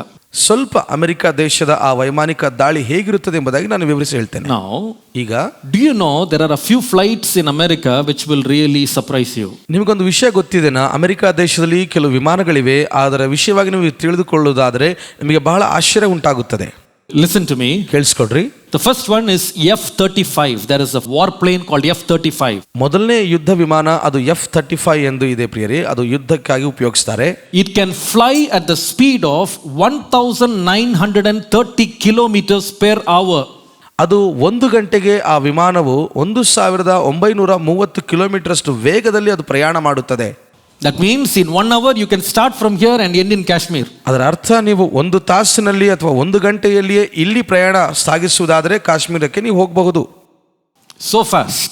ಅಷ್ಟು ವೇಗವಾಗಿ ಹೋಗ್ತದೆ ಆ ವಿಮಾನ. Then they went for another aircraft which is F-15. ಅದಾದ ಮೇಲೆ ಇನ್ನೊಂದು ವಿಮಾನ ಅದು F-15 ಎಂದು ಕರೆಯಲ್ಪಡುತ್ತದೆ. That aircraft can fly at the speed of 2655 kilometers per hour. ಆ ವಿಮಾನವು ಒಂದು ಗಂಟೆಗೆ 2655 ಕಿಲೋಮೀಟರ್ ಅಷ್ಟು ವೇಗವಾಗಿ ಅದು ಪ್ರಯಾಣ ಮಾಡುತ್ತದೆ. That means from Chennai to Singapore it will be less than 1 hour. ಅದರ ಅರ್ಥ ಚೆನ್ನೈಯಿಂದ ಸಿಂಗಪೂರ್ಗೆ ಪ್ರಯಾಣ ಮಾಡಬೇಕಂದ್ರೆ ಒಂದು ಗಂಟೆ ಕೂಡ ಬೇಕಾಗಿಲ್ಲ, ಒಂದು ಗಂಟೆ ಒಳಗಾಗಿ ನಾವು ಹೋಗಬಹುದು. So fast. ಅಷ್ಟು ವೇಗವಾಗಿ. If you think this is very fast, ನೀವು ಇದು ವೇಗವಾಗಿ ಅಂತ ನೀವು ಅಂದುಕೊಳ್ಳುವುದಾದರೆ they went with one more aircraft. ಅವರು ಮತ್ತೊಂದು ವಿಮಾನವನ್ನ ಅವರು ತೆಗೆದುಕೊಂಡ್ರು. They called it XB-70. ಅವರು ಅದನ್ನ XB-70 ಎಂದು ಕರೀತಾರೆ. This aircraft can fly at 3200 kilometers per hour. ಈ ವಿಮಾನವು ಗಂಟೆಗೆ 3200 ಕಿಲೋಮೀಟರ್ ಅಷ್ಟು ವೇಗವಾಗಿ ಪ್ರಯಾಣ ಮಾಡುತ್ತದೆ. If you thought that this was very fast, ನೀವು ಇದು ಸಹ ವೇಗವಾಗಿ ಅಂತ ಅಂದುಕೊಳ್ಳುವುದಾದರೆ they found out one more which is called X-15. ಅವರು ಮತ್ತೊಂದು ವಿಮಾನವನ್ನು ತೆಗೆದುಕೊಂಡ್ರು X-15 ಎಂಬುದಾಗಿ ಕರೆಯಲ್ಪಡುವಂತ ವಿಮಾನ. That can travel at the speed of 7200 kilometers per hour. ಆ ವಿಮಾನವು ಗಂಟೆಗೆ 7200 ಕಿಲೋಮೀಟರ್ ಅಷ್ಟು ವೇಗವಾಗಿ ಪ್ರಯಾಣ ಮಾಡುವಂತದ್ದು. Now this was invented 20 years ago. ಇದು 20 ವರ್ಷಗಳ ಹಿಂದೆ ಕಂಡು ಹಿಡಿದಂತ ಒಂದು ವಿಮಾನ. The latest is not brought to the public domain. ಹೊಸದಾಗಿ ಇತ್ತೀಚೆಗಷ್ಟೇ ಕಂಡುಕೊಂಡಂತ ವಿಮಾನವನ್ನ ಇನ್ನು ಮನುಷ್ಯರ ವೀಕ್ಷಣೆಗಾಗಿ ತರಲಿಲ್ಲ. We are going at supersonic speed, 7 times the speed of sound. ನಾವು ಎಷ್ಟು ವೇಗವಾಗಿ ಹೋಗ್ತಾ ಇದೀವಿ ಅಂದ್ರೆ ಹೋಗುವ ವಿಮಾನವು 7ರಷ್ಟು ಪಟ್ಟು ವೇಗವಾಗಿ ಹೋದ್ರೆ ಹೇಗಿರ್ತದೋ ಹಾಗೆ ಹೋಗ್ತಿದ್ದೇವೆ. Not only speed, ವೇಗ ಮಾತ್ರ ಅಲ್ಲ ಅದು. The technology now is stealth. Stealth means there are planes that cannot be detected by radar at all. ಆ ವಿಮಾನಗಳಿಗೆ ರಹಸ್ಯವಾದಂಥ ತಂತ್ರಜ್ಞಾನವೂ ಸಹ ಅಳವಡಿಸಲಾಗಿದೆ. ಅಂದರೆ ಯಾವುದೇ ವಿಮಾನಕ್ಕೆ ಆ ವಿಮಾನಗಳು ಕಂಡು ಹಿಡಿಯಲು ಸಾಧ್ಯವಾಗದೇ ಇರುವಷ್ಟು. The plane you see in the photograph, B-15. Now this aircraft cannot be detected by radar. Nobody will know when it is coming in, when it is going out. ಈಗ ನೀವು ನೋಡುತ್ತಿರುವಂಥ ಈ ಚಿತ್ರದಲ್ಲಿ ಕಾಣುವಂಥ ಈ ವಿಮಾನವು ಯಾವಾಗ ಬರ್ತದೆ, ಹೇಗೆ ಅದು ಹೋಗುತ್ತದೆ, ಯಾರಿಗೂ ಏನು ಗೊತ್ತಾಗೋದಿಲ್ಲ. ಹಾಗೆ ರಹಸ್ಯವಾದ ತಂತ್ರಜ್ಞಾನ ಇದಕ್ಕೆ ಅಳವಡಿಸಲಾಗಿದೆ. Only after the bombing is over, you will know something has come and gone. ಏನೋ ಒಂದು ಸ್ಫೋಟ ಆದ ನಂತರವೇ ನಿಮಗೆ ಗೊತ್ತಾಗ್ತದೆ, ಓ ಏನೋ ಬಂದು ಹೋಗಿದೆ ಎಂಬುದಾಗಿ ನಿಮಗೆ ಅರ್ಥವಾಗ್ತದೆ ಸ್ಫೋಟ ಆದ ನಂತರ. That is the war today. ಅದುವೇ ಈ ದಿನಗಳಲ್ಲಿ ಆಗ್ಲಿಕ್ಕಿರುವಂತಹ ಯುದ್ಧ. Now the next technology is drones. They call it unmanned aerial vehicles. ತದನಂತರ ಇರುವಂತಹ ತಂತ್ರಜ್ಞಾನ ನಾವು ನೋಡುವುದಾದರೆ ಅದು ಯಾವ ಮನುಷ್ಯನು ಸಹಾಯವಿಲ್ಲದೆ ನಡೆಸಲ್ಪಡುವ ಡ್ರೋನ್. No pilot inside. ಒಳಗಡೆ ಯಾವ ಪೈಲಟ್ ವ್ಯಕ್ತಿ ಇರೋದಿಲ್ಲ. It will be completely controlled in a small room with a small computer and a joystick, like they play a video game. Somebody can be sitting in a small room in America and they can be bombing in Afghanistan. Right to an inch, they can drop. ಅದು ಹೇಗಿರ್ತದೆ ಅಂದರೆ ಒಂದು ಕೋಣೆಯಲ್ಲಿ ಕುಂತ್ಕೊಂಡು video game ಅಥವಾ mobile ಆಟ ಆಡಿದ ಹಾಗೆ ಅದು ಇರ್ತದೆ ಪ್ರಿಯರೇ. ಅಂದರೆ ಅಮೆರಿಕ ದೇಶದಲ್ಲಿ ಒಬ್ಬ ವ್ಯಕ್ತಿ ಕೂತ್ಕೊಂಡು ಆತನಿಗೆ ಬೇಕಾಗಿರುವಂಥ ಸ್ಥಳದಲ್ಲಿ ಆ ಒಂದು ಬಾಂಬ್ಗಳನ್ನು ಆತನು ಸ್ಫೋಟಿಸಬಹುದು ಅಂತ ವಿಜ್ಞಾನ. This is called drones. ಇದನ್ನೇ ಡ್ರೋನ್ಸ್ ಎಂದು ಕರೀತಾರೆ. If you look at the way the world is going towards wars, it is so terrifying. ಯುದ್ಧದ ವಿಷಯದಲ್ಲಿ ಲೋಕ ಯಾವ ಕಡೆ ಪ್ರಯಾಣ ಮಾಡಿ ಸಾಗಿ ಹೋಗುತ್ತಾ ಇದೆ ಎಂಬುದಾಗಿ ಆಲೋಚನೆ ಮಾಡುವಾಗ ಬಹಳ ಭಯಾನಕವಾಗಿರುವಂಥ ವಿಷಯ. I told you, no more spears and swords. ನಾನು ನಿಮಗೆ ಹೇಳಿದೆ, ಇನ್ನು ಯಾವುದೇ ಕತ್ತಿ ಖಡ್ಗಗಳು ಇರೋದಿಲ್ಲ. Now we are in the age of machine guns. ನಾವು ಯಂತ್ರೋಪಕರಿಸಲ್ಪಟ್ಟಂತಹ ಬಂದೂಕುಗಳ ಕಾಲದಲ್ಲಿ ನಾವಿದ್ದೇವೆ. The AK-47, which became so popular, still popular today, has been sold in millions and millions. ಈ ದಿನದವರೆಗೂ ಬಹಳಷ್ಟು ಪ್ರಖ್ಯಾತಿ ಹೊಂದಿರುವಂತಹ ಬಂದೂಕುಗಳಲ್ಲಿ ಒಂದಾಗಿರುವ AK-47 ಬಹಳಷ್ಟು ಮಾರಾಟವಾಗುತ್ತಾ ಇವೆ. They say for every 70 people alive in this world, they have one AK-47. ಅವ್ರು ಹೇಳ್ತಾರೆ, ಈ ಲೋಕದಲ್ಲಿ 70 ಜನರು ಶೇಕಡ ಒಂದು ಸ್ಥಾನದಲ್ಲಿ ಅವರು ಜೀವಂತವಾಗಿದ್ದಾರೆ ಅಂದರೆ ಒಬ್ಬರ ಬಳಿ ಹತ್ರ AK-47 ಇರ್ತದೆ. In AK-47, one round can kill 300 people. AK-47 ಬಂದೂಕ್ ಮೂಲಕವಾಗಿ ಒಂದು ಸುತ್ತು ಹಾರಿಸುವುದಾದರೆ 300 ಜನರು ಮರಣಿಸುತ್ತಾರೆ. For 70 people, one gun is available. 70 ಜನರ ಗುಂಪಿನಲ್ಲಿ ಒಬ್ಬ ವ್ಯಕ್ತಿಯ ಬಳಿ ಅದು ಲಭ್ಯವಾಗಿರುತ್ತದೆ. Not only guns, ಬಂದೂಕುಗಳು ಮಾತ್ರವಲ್ಲ, the amount of missiles and bombs that the world has created for war is so staggering. ಈ ಪ್ರಪಂಚವು ಯುದ್ಧಕ್ಕಾಗಿ ಸಿದ್ಧತೆ ಮಾಡಿಟ್ಟುಕೊಂಡಿರುವಂತಹ ಆ ಕ್ಷಿಪಣಿಗಳು ಅಣುಬಾಂಬುಗಳ ಲೆಕ್ಕವು ಬಹಳಷ್ಟು ಆಗಿದೆ ಪ್ರಿಯರೇ. Surface to surface missile, ಭೂಮಿಯ ಮೇಲಿಂದ ಯುದ್ಧ ಮಾಡುವಂತಹ ಕ್ಷಿಪಣಿಗಳು, air to surface missile, ಗಾಳಿಯಲ್ಲಿ ಮೇಲಿಂದ ಕೆಳಗೆ ದಾಳಿ ಮಾಡುವ ಕ್ಷಿಪಣಿಗಳು, surface to air missile, ಕೆಳಗಿಂದ ಮೇಲೆ ದಾಳಿ ಮಾಡುವ ಕ್ಷಿಪಣಿಗಳು, air to air missile, ಗಾಳಿಯಲ್ಲಿ ಇದ್ದುಕೊಂಡು ಯುದ್ಧ ಮಾಡುವ ಕ್ಷಿಪಣಿಗಳು, anti satellite missile. ಸ್ಯಾಟಿಲೈಟ್ಗೆ ಗೊತ್ತಿಲ್ಲದ ಹಾಗೆ ಯುದ್ಧ ಮಾಡುವಂತಹ ಕ್ಷಿಪಣಿಗಳು. They say they are ready. ಅವ್ರು ಹೇಳ್ತಾರೆ, ಇವೆಲ್ಲವೂ ಕೂಡ ನಮ್ಮ ಬಳಿ ಸಿದ್ಧವಾಗಿವೆ. And among the missiles and bombs, one of the most terrifying bombs that man has invented is the nuclear bomb. ಈ ಎಲ್ಲ ಕ್ಷಿಪಣಿಗಳು ಮತ್ತು ಅಣುಬಾಂಬುಗಳಿಗಿಂತ ಮೇಲಾಗಿ ದೊಡ್ಡದಾಗಿ ಮಾನವನು ನ್ಯೂಕ್ಲಿಯರ್ ಅಣುಬಾಂಬನ್ನು ಸಹ ಅವನು ಕಂಡು ಹಿಡಿದಿದ್ದಾನೆ. ಯುದ್ಧ ಮಾಡುವುದಕ್ಕಾಗಿ ಎಲ್ಲ ಸಿದ್ಧತೆ ಮಾಡಿಟ್ಟಿದ್ದಾನೆ. Do you know that in the Second World War, to end the war, there were 2 bombs that were thrown on 2 cities in Japan, Hiroshima and Nagasaki, 2 nuclear weapons. ನಿಮಗೊಂದು ವಿಷಯ ಗೊತ್ತಿದೆನಾ? ಎರಡನೇ ಪ್ರಪಂಚ ಯುದ್ಧ ನಡೆಯುವಂಥ ಸಮಯದಲ್ಲಿ ಅದರ ಅಂತ್ಯದೊಳಗಾಗಿ ಜಪಾನ್ ದೇಶದ ಮೇಲೆ 2 ಪ್ರದೇಶಗಳಲ್ಲಿ ಆ ಅಣುಬಾಂಬನ್ನು ಉಪಯೋಗಿಸಿದರು. ಹಿರೋಶಿಮಾ ಮತ್ತು ನಾಗಸಾಕಿ ಎಂಬ ಸ್ಥಳದಲ್ಲಿ ಆ ಬಾಂಬನ್ನು ಉಪಯೋಗಿಸಿದರು. When the bomb was dropped, ಯಾವಾಗ ಆ ಬಾಂಬ್ ಕೆಳಗೆ ಹಾಕಲ್ಪಟ್ಟಿತೋ, one bomb wiped out an entire city. ಆ ಒಂದು ಅಣುಬಾಂಬ್ ಇಡೀ ಪಟ್ಟಣವನ್ನೇ ಅದು ನಾಶ ಮಾಡಿತು ಪ್ರಿಯರೇ, ಧ್ವಂಸ ಮಾಡಿಬಿಟ್ಟಿತು. Only one bomb. ಒಂದೇ ಅಣುಬಾಂಬ್. Lakhs and lakhs of people died. ಲಕ್ಷಾನುಗಟ್ಟಲೆ ಜನರು ಸತ್ತು ಹೋದರು. Listen, ಕೇಳಿ, that bomb is manufactured in many countries including India in large numbers. ಆ ಅಣುಬಾಂಬನ್ನ ಭಾರತ ದೇಶದಲ್ಲಿ ಸೇರಿಕೊಂಡು ಅನೇಕ ದೇಶಗಳಲ್ಲಿ ಅದನ್ನು ತಯಾರಿಸ್ತಾ ಇದ್ದಾರೆ ದೊಡ್ಡ ಮೊತ್ತದಲ್ಲಿ. Listen, ಕೇಳಿ, they say the terror of that bomb was so huge that when the bomb was dropped around 3 kilometers in radius, people who were standing and looking at the bomb 3 kilometers away, their flesh melted and fell off from their bodies and they were standing as skeletons in 1 second. ಆ ಅಣುಬಾಂಬ್ ಎಷ್ಟು ಭಯಾನಕವಾಗಿ ಇರುವಂಥದ್ದಾಗಿರ್ತದೆ, ಕಾರ್ಯ ಮಾಡುತ್ತದೆ ಅಂದರೆ, ಆ bomb ಹಾಕುವಾಗ ಅದರ ಸುತ್ತಲೂ 3 kilometre ಸರಿಹದ್ದಿನಲ್ಲಿ ಯಾರಾದರೂ ನಿಂತುಕೊಂಡಿದ್ದಾದರೂ ಸಹ ಅವರ ದೇಹಗಳಲ್ಲಿರುವ ಎಲ್ಲ ಚರ್ಮ ಮಾಂಸವು ಕಿತ್ತು ಹೋಗಿ ಅವರ ಎಲುಬುಗಳು ಮಾತ್ರ ಮಿಗಿಲಿರುತ್ತವೆ. ಅಷ್ಟು ಭಯಾನಕವಾದದ್ದು ಆ bomb. 2 bombs were thrown in Japan and then they were not used in wars again.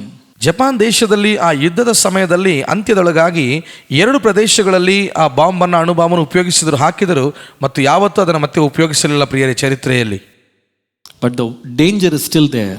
ಆದರೆ ಇನ್ನೂ ಅದಕ್ಕಿಂತ ಅಪಾಯಕರವಾದದ್ದಿದೆ. Iran is having it, North Korea is having it, Pakistan is having it, India is having it, America, Russia, Israel, many countries are having it. Iran, north Korea, Israel, India, Pakistan, America, Russia, ಇಲ್ಲಿ ಇನ್ನೂ ಅನೇಕ ದೇಶಗಳಲ್ಲಿ ಅವರ ಬಳಿ nuclear bomb ಅದ ಪ್ರಿಯರೇ. The Bible says in the last days the world will be consumed with fire. ಸತ್ಯವೇದ ಹೇಳ್ತದೆ ಈ ಪ್ರಪಂಚವು ಕಡೆ ದಿವಸಗಳಲ್ಲಿ ಅದು ಬೆಂಕಿಯಿಂದ ಆಹುತಿ ಆಗ್ತದೆ ಎಂದು. I don't think we need fire from heaven. ನನಗೆ ಅನ್ಸೋದಿಲ್ಲ ಪ್ರಿಯರೇ, ಪರಲೋಕದ ನಮಗೆ ಪ್ರತ್ಯೇಕವಾದ ಬೆಂಕಿ ಬೇಕಾಗಿದೆ ಎಂದು. The bombs already are there to burn this earth in a few minutes. ಈ ಭೂಮಿಯನ್ನ ದಹಿಸಿ ಬಿಡುವಂತಹ, ಸುಟ್ಟು ಹಾಕುವಂತಹ, ಕೆಲವೇ ನಿಮಿಷದಲ್ಲಿ ಸುಟ್ಟು ಹಾಕುವಂತಹ ಬಾಂಬ್ಗಳು ಭೂಮಿಯಲ್ಲಿ ಈಗಾಗಲೇ ಇದಾವೆ ಎಂಬುದಾಗಿ ನಾನು ಹೇಳ್ತಾ ಇದ್ದೇನೆ. Don't be afraid. ಭಯಪಡಬೇಡಿ. In the year 1961, 1961ನೇ ಇಸ್ವಿಯಲ್ಲಿ Russia created one of the largest nuclear bombs ever made on this earth. Russia ದೇಶವು ಈ ಭೂಮಿಯ ಮೇಲೆ ಯಾರು ಮಾಡದೇ ಇರುವಂತ, ಸೃಷ್ಟಿ ಮಾಡದೇ ಇರುವಂತ, ತಯಾರು ಮಾಡದೇ ಇರುವಂತ ದೊಡ್ಡ ಅಣು ಬಾಂಬ್ ಅನ್ನ ಅದು ಸಿದ್ಧತೆ ಮಾಡಿತು. They called it RDS 220. ಅವರು ಅದನ್ನ RDS 220 ಎಂಬುದಾಗಿ ಅದನ್ನ ಅಣು ಬಾಂಬ್ ಅನ್ನು ಕರೀತಾರೆ. I'll tell you some facts about that bomb. ಆ ಬಾಂಬ್ ಅನ್ನು ಕುರಿತು ಕೆಲವು ಸತ್ಯಗಳನ್ನು ಹೇಳ್ತೇನೆ.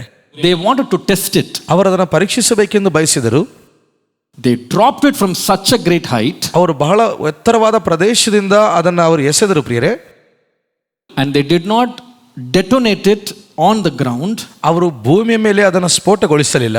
They detonated it 4 kilometers above the earth. ಭೂಮಿಗೆ ಇನ್ನು 4 ಕಿಲೋಮೀಟರ್ ಅಷ್ಟು ವ್ಯವಧಿ ಇರುವಾಗಲೇ ಅವರು ಅದನ್ನು ಸಿಡಿಸಿದರು. And they were so scared, the plane that dropped it will burn out of the blast. So they made the bomb descend in a parachute. ಅವರು ಬಹಳ ಭಯಪಡುವಂತರಾಗಿದ್ದರು ಪ್ರಿಯರೇ. ಯಾಕಂದ್ರೆ ಆ ಮೇಲಿಂದ ಆ ಬಾಂಬನ್ನು, ಅಣು ಬಾಂಬನ್ನು ಅವರು ಬಿಡುವಾಗ ಎಲ್ಲಿ ಅವರ ವಿಮಾನ ಸುಟ್ಟು ಹೋಗುತ್ತದೆ ಎಂದು ಅದನ್ನು ಪ್ಯಾರಾಶೂಟ್ ಮೂಲಕ ಅದನ್ನು ಕೆಳಗಡೆ ಬಿಸಾಡಿದರು. And by the time it was detonated, the flight flew around 50 kilometers away. ಆ ಅಣು ಬಾಂಬನ್ನು ಕೆಳಗಡೆ ಅವರು ಸ್ಫೋಟಗೊಳ್ಳಿಕ್ಕೆ ಹಾಕಿದ ಕೂಡಲೇ ಅದು 50 ಕಿಲೋಮೀಟರ್ ಅಷ್ಟು ವಿಮಾನವು ದೂರ ಹಾರಿ ಹೋಯಿತು. Now it was detonated. ಈಗ ಅದು ಸ್ಫೋಟಗೊಂಡಿತು. They say, ಅವ್ರು ಹೇಳ್ತಾರೆ, the fireball that was created, ಅಲ್ಲಿ ಆ ಒಂದು ಬೆಂಕಿಯ ಚೆಂಡನ್ನ ಸೃಷ್ಟಿ ಮಾಡಿದಂಥದ್ದು, the diameter was 5 kilometers wide. ಆ ಡಯಾಮೀಟರ್ 5 ಕಿಲೋಮೀಟರ್ ಅಷ್ಟು ಅದು ಅಗಲವಾಗಿ ಅದು ಸ್ಫೋಟಕವಾಯಿತೆಂದು. 5 kilometers. 5 ಕಿಲೋಮೀಟರ್ ಅಷ್ಟು ಅಗಲವಾಗಿ ಸ್ಫೋಟವಾಯಿತು ಬೆಂಕಿ. There is a mushroom cloud that rises up when a nuclear bomb is put. ಯಾವಾಗ ಈ ಬಾಂಬ್ ಸ್ಫೋಟಕವಾಯಿತೋ ಒಂದು ಅಣಬೆ ಮೋಡದಷ್ಟು ಮೋಡವು ಆಕಾಶದಲ್ಲಿ ಕವಿದುಕೊಂಡಿತ್ತು. You can see that in that photograph. ನೀವು ಚಿತ್ರದಲ್ಲಿ ಅದನ್ನು ಕಾಣಬಹುದು. It's like a mushroom. ಅದು ಅಣಬೆಯಷ್ಟು ಮೋಡದಾಗಿದೆ. Look at that picture. ಆ ಚಿತ್ರವನ್ನು ನೋಡಿ. They say that nuclear bomb, when it was tested, the height of the mushroom was 64 kilometers high.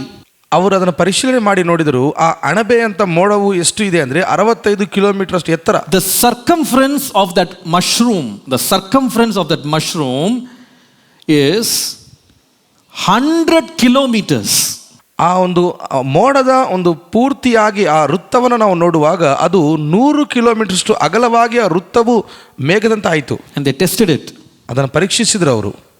When they tested that bomb, ಆ ಬಾಂಬನ್ನು ಅವರು ಪರೀಕ್ಷಿಸಿದ ನಂತರ they say, ಅವರು ಹೇಳಿದರು, 900 kilometers away, 900 kilometre ದೂರದಷ್ಟು windows were broken. ಅಲ್ಲಿರುವಂತಹ ಕಿಟಕಿಗಳು ಅವು ಮುರಿಯಲ್ಪಟ್ಟವು. This is something the world has never seen before. ಪ್ರಪಂಚವು ಇಂದೆಂದೂ ಅರಿಯದೇ ಇರುವಂತಹ, ಕಾಣದೇ ಇರುವಂತಹ ಸಂಗತಿ ಇದಾಗಿದೆ ಪ್ರಿಯರೇ. This is not the only warfare, my brothers and sisters. ಪ್ರಿಯ ಸಹೋದರಿ ಸಹೋದರರೇ, ಈ ಯುದ್ಧ ಮಾತ್ರವಲ್ಲದೆ America is planning to have bombs in space, in satellites. ಆಕಾಶದಲ್ಲಿ, ಅಂತರಿಕ್ಷದಲ್ಲಿ, ಗ್ರಹಗಳಲ್ಲಿ ಬಾಂಬನ್ನು ಸಿಡಿಸಬೇಕೆಂದು, ದಾಳಿ ಮಾಡಬೇಕೆಂದು ಅಮೆರಿಕ ದೇಶವರು ಯೋಜನೆ ಹೊಂದಿದ್ದಾರೆ. They have something called biological warfare. ಜೈವಿಕ ದಾಳಿ ಎಂಬುದಾಗಿ ಕರೆಯಲ್ಪಡುವಂಥ ಒಂದು ದಾಳಿ ಉಂಟು. Biological warfare is using bacteria and harmful virus to kill people. ಜೈವಿಕ ದಾಳಿ ಅಂತಂದ್ರೆ ಅಣುಜೀವಿಗಳ ಮೂಲಕವಾಗಿ ವೈರಸ್ ಅನ್ನು ಕಳಿಸಿ ಜನರನ್ನು ಸಾಯಿಸುವುದು. That means they will send the bomb or that chemical or that biological virus in a small envelope or in a bottle. ಒಂದು ಬಾಟಲಿಯಲ್ಲಿ ರಾಸಾಯನಿಕವಾದಂತಹ ಒಂದು ಮದ್ದನ್ನು ಕಳುಹಿಸಿ ಜನರನ್ನು ಸಾಯಿಸುವಂತ ಕೆಲಸ.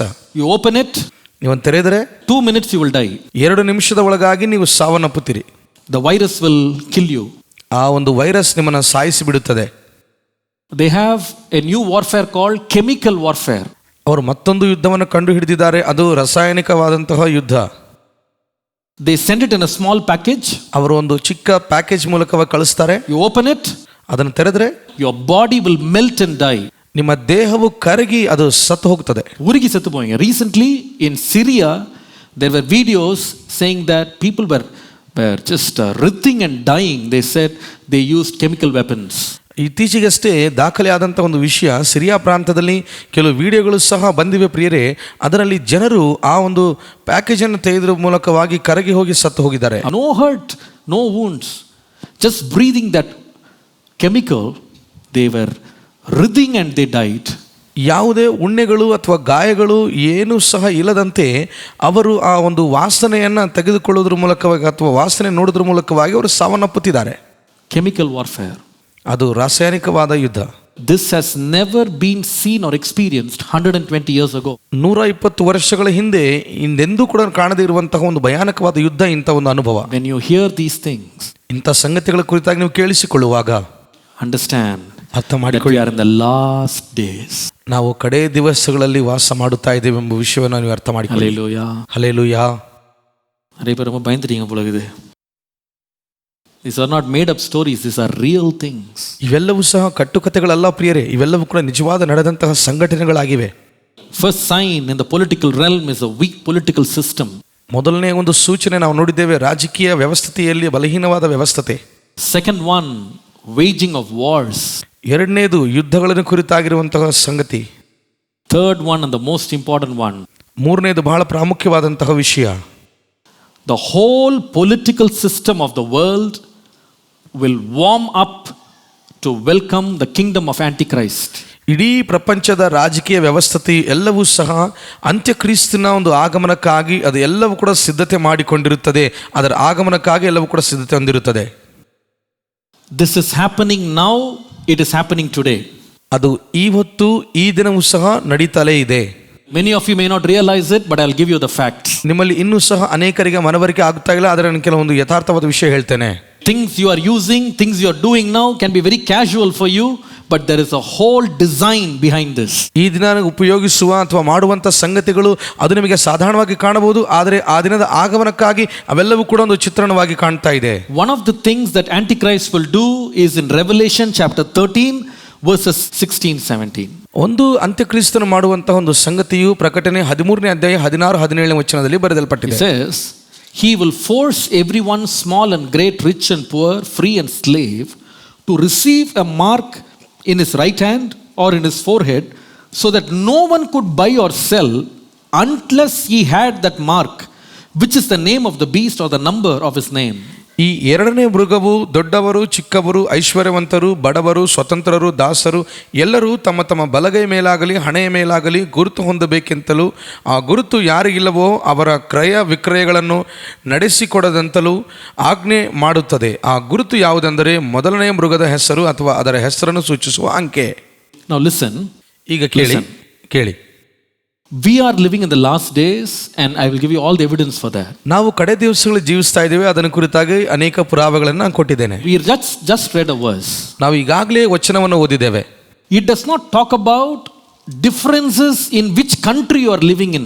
ಅದು ಹೀಗೆ ಮಾತನಾಡ್ತಾ ಇಲ್ಲ, ನೀವು ಯಾವ ದೇಶದಲ್ಲಿ ಜೀವಿಸ್ತಾ ಇದ್ದೀರಿ ಎಂಬುದಾಗಿರುವ ವ್ಯತ್ಯಾಸವಾದ ಮಾತು ಹೇಳ್ತಿಲ್ಲ. It only talks about small or great, slave or free, rich or poor. ಅಲ್ಲಿ ಕೇವಲ ಹೀಗೆ ಮಾತನಾಡ್ತಾ ಇದೆ, ಬಡವರು ಅಥವಾ ಶ್ರೀಮಂತರು ಅಥವಾ ದಾಸರು, ಸ್ವತಂತ್ರರು, ಚಿಕ್ಕವರು, ದೊಡ್ಡವರು ಎಂಬುದಾಗಿ ಮಾತನಾಡ್ತಿದೆ. Which means ಅದರ ಅರ್ಥ the world will become not 164 countries, but one country, one world, one government. ಪ್ರಪಂಚವು 164 ದೇಶಗಳಾಗಿ ಇನ್ನು ವಿಭಾಗಿಸಲ್ಪಡುವುದಿಲ್ಲ, ಯಾವುದೇ ವ್ಯತ್ಯಾಸವಿಲ್ಲದೆ ಒಂದು ದೇಶ, ಒಂದು ಭಾಷೆ, ಒಂದು ಜನರಾಗಿ ಅವರೆಲ್ಲವೂ ಕೂಡ ಇಡೀ ಪ್ರಪಂಚವಾಗಿರುತ್ತದೆ. There will be not different economies, RBI for India, for Pakistan some other reserve bank, for America some other reserve bank. No. All economies will be globalized and brought under one control. ಆರ್ಥಿಕತೆ ವಿಷಯದಲ್ಲಿ ಭಾರತ ದೇಶಕ್ಕೆ RBI ಒಂದು, ಪಾಕಿಸ್ತಾನಕ್ಕೆ ಮತ್ತೊಂದು, America ದೇಶಕ್ಕೆ ಮತ್ತೊಂದು, ಹಾಗೆ ಅಲ್ಲದೆ ಎಲ್ಲ ಆರ್ಥಿಕತೆ ವಿಷಯದಲ್ಲಿ ಒಬ್ಬರೇ ನಿಯಂತ್ರಣ ಹೊಂದಿರುತ್ತಾರೆ ಮತ್ತು ಅದು ಜಾಗತೀಕರಣ ಮಾಡಲ್ಪಡುತ್ತದೆ. That is what this verse talks about. ಅದೇ ಈ ವಚನ ಮಾತನಾಡುತ್ತಿರುವಂತ ವಿಷಯ. There will not be different economical governors governing each country, but there will be one person who will decide what you can buy, what you can sell. ಒಂದೊಂದು ದೇಶಕ್ಕೆ ವ್ಯತ್ಯಾಸಕರವಾದಂಥ ಒಂದೊಂದು ಆರ್ಥಿಕತೆಯಾಗಿ ಇರುವಂಥ ಸಂಗತಿ ಏನಿರುವುದಿಲ್ಲ. ಒಂದೊಂದು ದೇಶದಲ್ಲಿ ಒಬ್ಬೊಬ್ಬ ರಾಜ್ಯಪಾಲರಾಗಿರುವಂಥ ಸಂಗತಿ ಯಾವುದಿರುವುದಿಲ್ಲ. ಎಲ್ಲಾ ಪ್ರಪಂಚಕ್ಕೆ ಒಬ್ಬನೇ He will ವ್ಯಕ್ತಿಯಾಗಿರ್ತಾನೆ, be Antichrist. ಅವನೇ ಅಂತ್ಯಕ್ರಿಸ್ತನು. Today we see the start of this process. ಈ ದಿನ ಈ ಒಂದು ಸಂಗತಿಯು ಪ್ರಾರಂಭಿಸಲ್ಪಟ್ಟಂತ ವಿಷಯವನ್ನ ನಾವು ನೋಡುತ್ತಾ ಇದ್ದೇವೆ. How? ಹೇಗೆ? By international agencies that control every government indirectly. ಅಂತಾರಾಷ್ಟ್ರೀಯ ಸಂಸ್ಥೆಗಳ ಮೂಲಕವಾಗಿ ಎಲ್ಲಾ ದೇಶದ ಸರ್ಕಾರವನ್ನ ಅದು ಪರೋಕ್ಷವಾಗಿ ನಿಯಂತ್ರಣ ಮಾಡುತ್ತಾ ಇರುತ್ತದೆ ಪ್ರಿಯರೇ. The main control is UN, United Nations. ಮುಖ್ಯವಾದಂತಹ ನಿಯಂತ್ರಣ ಮಾಡುವಂತಹ ಒಂದು ಶಕ್ತಿ ಬಲವು ಅದು ವಿಶ್ವಸಂಸ್ಥೆಯಲ್ಲಿ ಇದೆ ಪ್ರಿಯರೇ. If you look at that picture, ನೀವು ಆ ಒಂದು ಚಿತ್ರ ನೋಡುವಾಗ so many branches under that controlling the entire world government. ಆ ಒಂದು ವಿಷಯದ ಕೆಳಗೆ ಅಥವಾ ಒಂದು ಸಂಸ್ಥೆಯ ಕೆಳಗೆ ಅನೇಕವಾದಂತಹ ರಂಗಗಳು ವಿಭಾಗಗಳನ್ನು ನಾವು ನೋಡುತ್ತೇವೆ You have ನಿಯಂತ್ರಿಸುವುದು. Wildlife Fund, you have World Bank, you have International Monetary Fund, you have UNESCO, United Nations. They control the restricted sites. It's all international now. Everything under the international law. ನಿಮ್ಮಲ್ಲಿರುವಂತಹ ವನ್ಯಜೀವಿಯ ನಿಧಿ ಆಗಲಿ, ಪ್ರಪಂಚ ಬ್ಯಾಂಕ್ಗಳಾಗಲಿ, ಅಂತಾರಾಷ್ಟ್ರೀಯ ನಿಧಿಗಳಾಗಲಿ ಎಲ್ಲವೂ ಸಹ ಉಸ್ತುವಾರಿ ಹೊಂದಿ ಎಲ್ಲವೂ ಕೂಡ ಅಂತಾರಾಷ್ಟ್ರೀಯ ಮಟ್ಟದಲ್ಲಿ ಅದು ಮೇಲ್ವಿಚಾರಣೆ ಹೊಂದುತ್ತಾ ಇರುತ್ತದೆ ಪ್ರಿಯರೇ. Now no country can operate independently. ಈಗ ಯಾವ ದೇಶವೂ ಸಹ ಸ್ವತಂತ್ರವಾಗಿ ಕಾರ್ಯನಿರ್ವಹಿಸುವಂತೆ ಸಾಧ್ಯವಿಲ್ಲ. Even now, ಈಗಲೂ ಸಹ for example, ಉದಾಹರಣೆಗೆ India can export only a certain limit. Even though they produce more, they can only export to a certain limit because of the international norms. Bharat ದೇಶವು ಸ್ವಲ್ಪ ಮಟ್ಟಿಗೆ ಅಂದ್ರೆ ಒಂದು ಮಿತಿಯ ಇರುವ ಹಾಗೆ ಮಿತಿಯಿಂದ ಅದು ರಫ್ತು ಮಾಡಬೇಕಾಗಿರ್ತದೆ. ಯಾವುದೇ ವಸ್ತುವಾಗಲಿ ಅದು ಎಷ್ಟೇ ಸಂಪಾದಿಸಿದರೂ ಸಹ ಮಿತಿಯಾಗಿ ರಫ್ತು ಇರುತ್ತದೆ. And they have to import certain things whether they like it or not. ಅವರು ಒಪ್ಪಿಕೊಂಡರೂ ಒಪ್ಪಿಕೊಳ್ಳದೇ ಇದ್ದರೂ ಕೆಲವು ಸಂಗತಿಗಳು ಮಾತ್ರ ಅವರು ಆಮದು ಮಾಡಿಕೊಳ್ಳೋದಕ್ಕೆ ಸಾಧ್ಯ. Today you go to a Reliance Food Mart, you can see apples from China, apples from Washington, America, orange from New Zealand, some other fruit from Australia. All the countries will sell their product in India because it's a globalised economy. ನೀವು ಇದನ್ನ Reliance food ಮಾರ್ಟ್ಗೆ ಹೋಗುವುದಾದರೆ ಅಲ್ಲಿ China ದೇಶದಿಂದ ಮತ್ತು Washington ದೇಶದಿಂದ ಸೇಬು ಹಣ್ಣುಗಳು ಬರ್ತಿರ್ತವೆ, ನ್ಯೂಜಿಲ್ಯಾಂಡ್ದಿಂದ orange ಹಣ್ಣುಗಳು ಬರ್ತಿವೆ. ಎಲ್ಲ ದೇಶದಿಂದ ಅವರು ರಫ್ತು ಮಾಡಬಹುದು, ಯಾಕಂದ್ರೆ ಎಲ್ಲವೂ ಸಹ ಜಾಗತೀಕರಣ ಆಗಿದೆ ಪ್ರಿಯರೇ. Every road that is laid in India, most of it is funded by the world bank.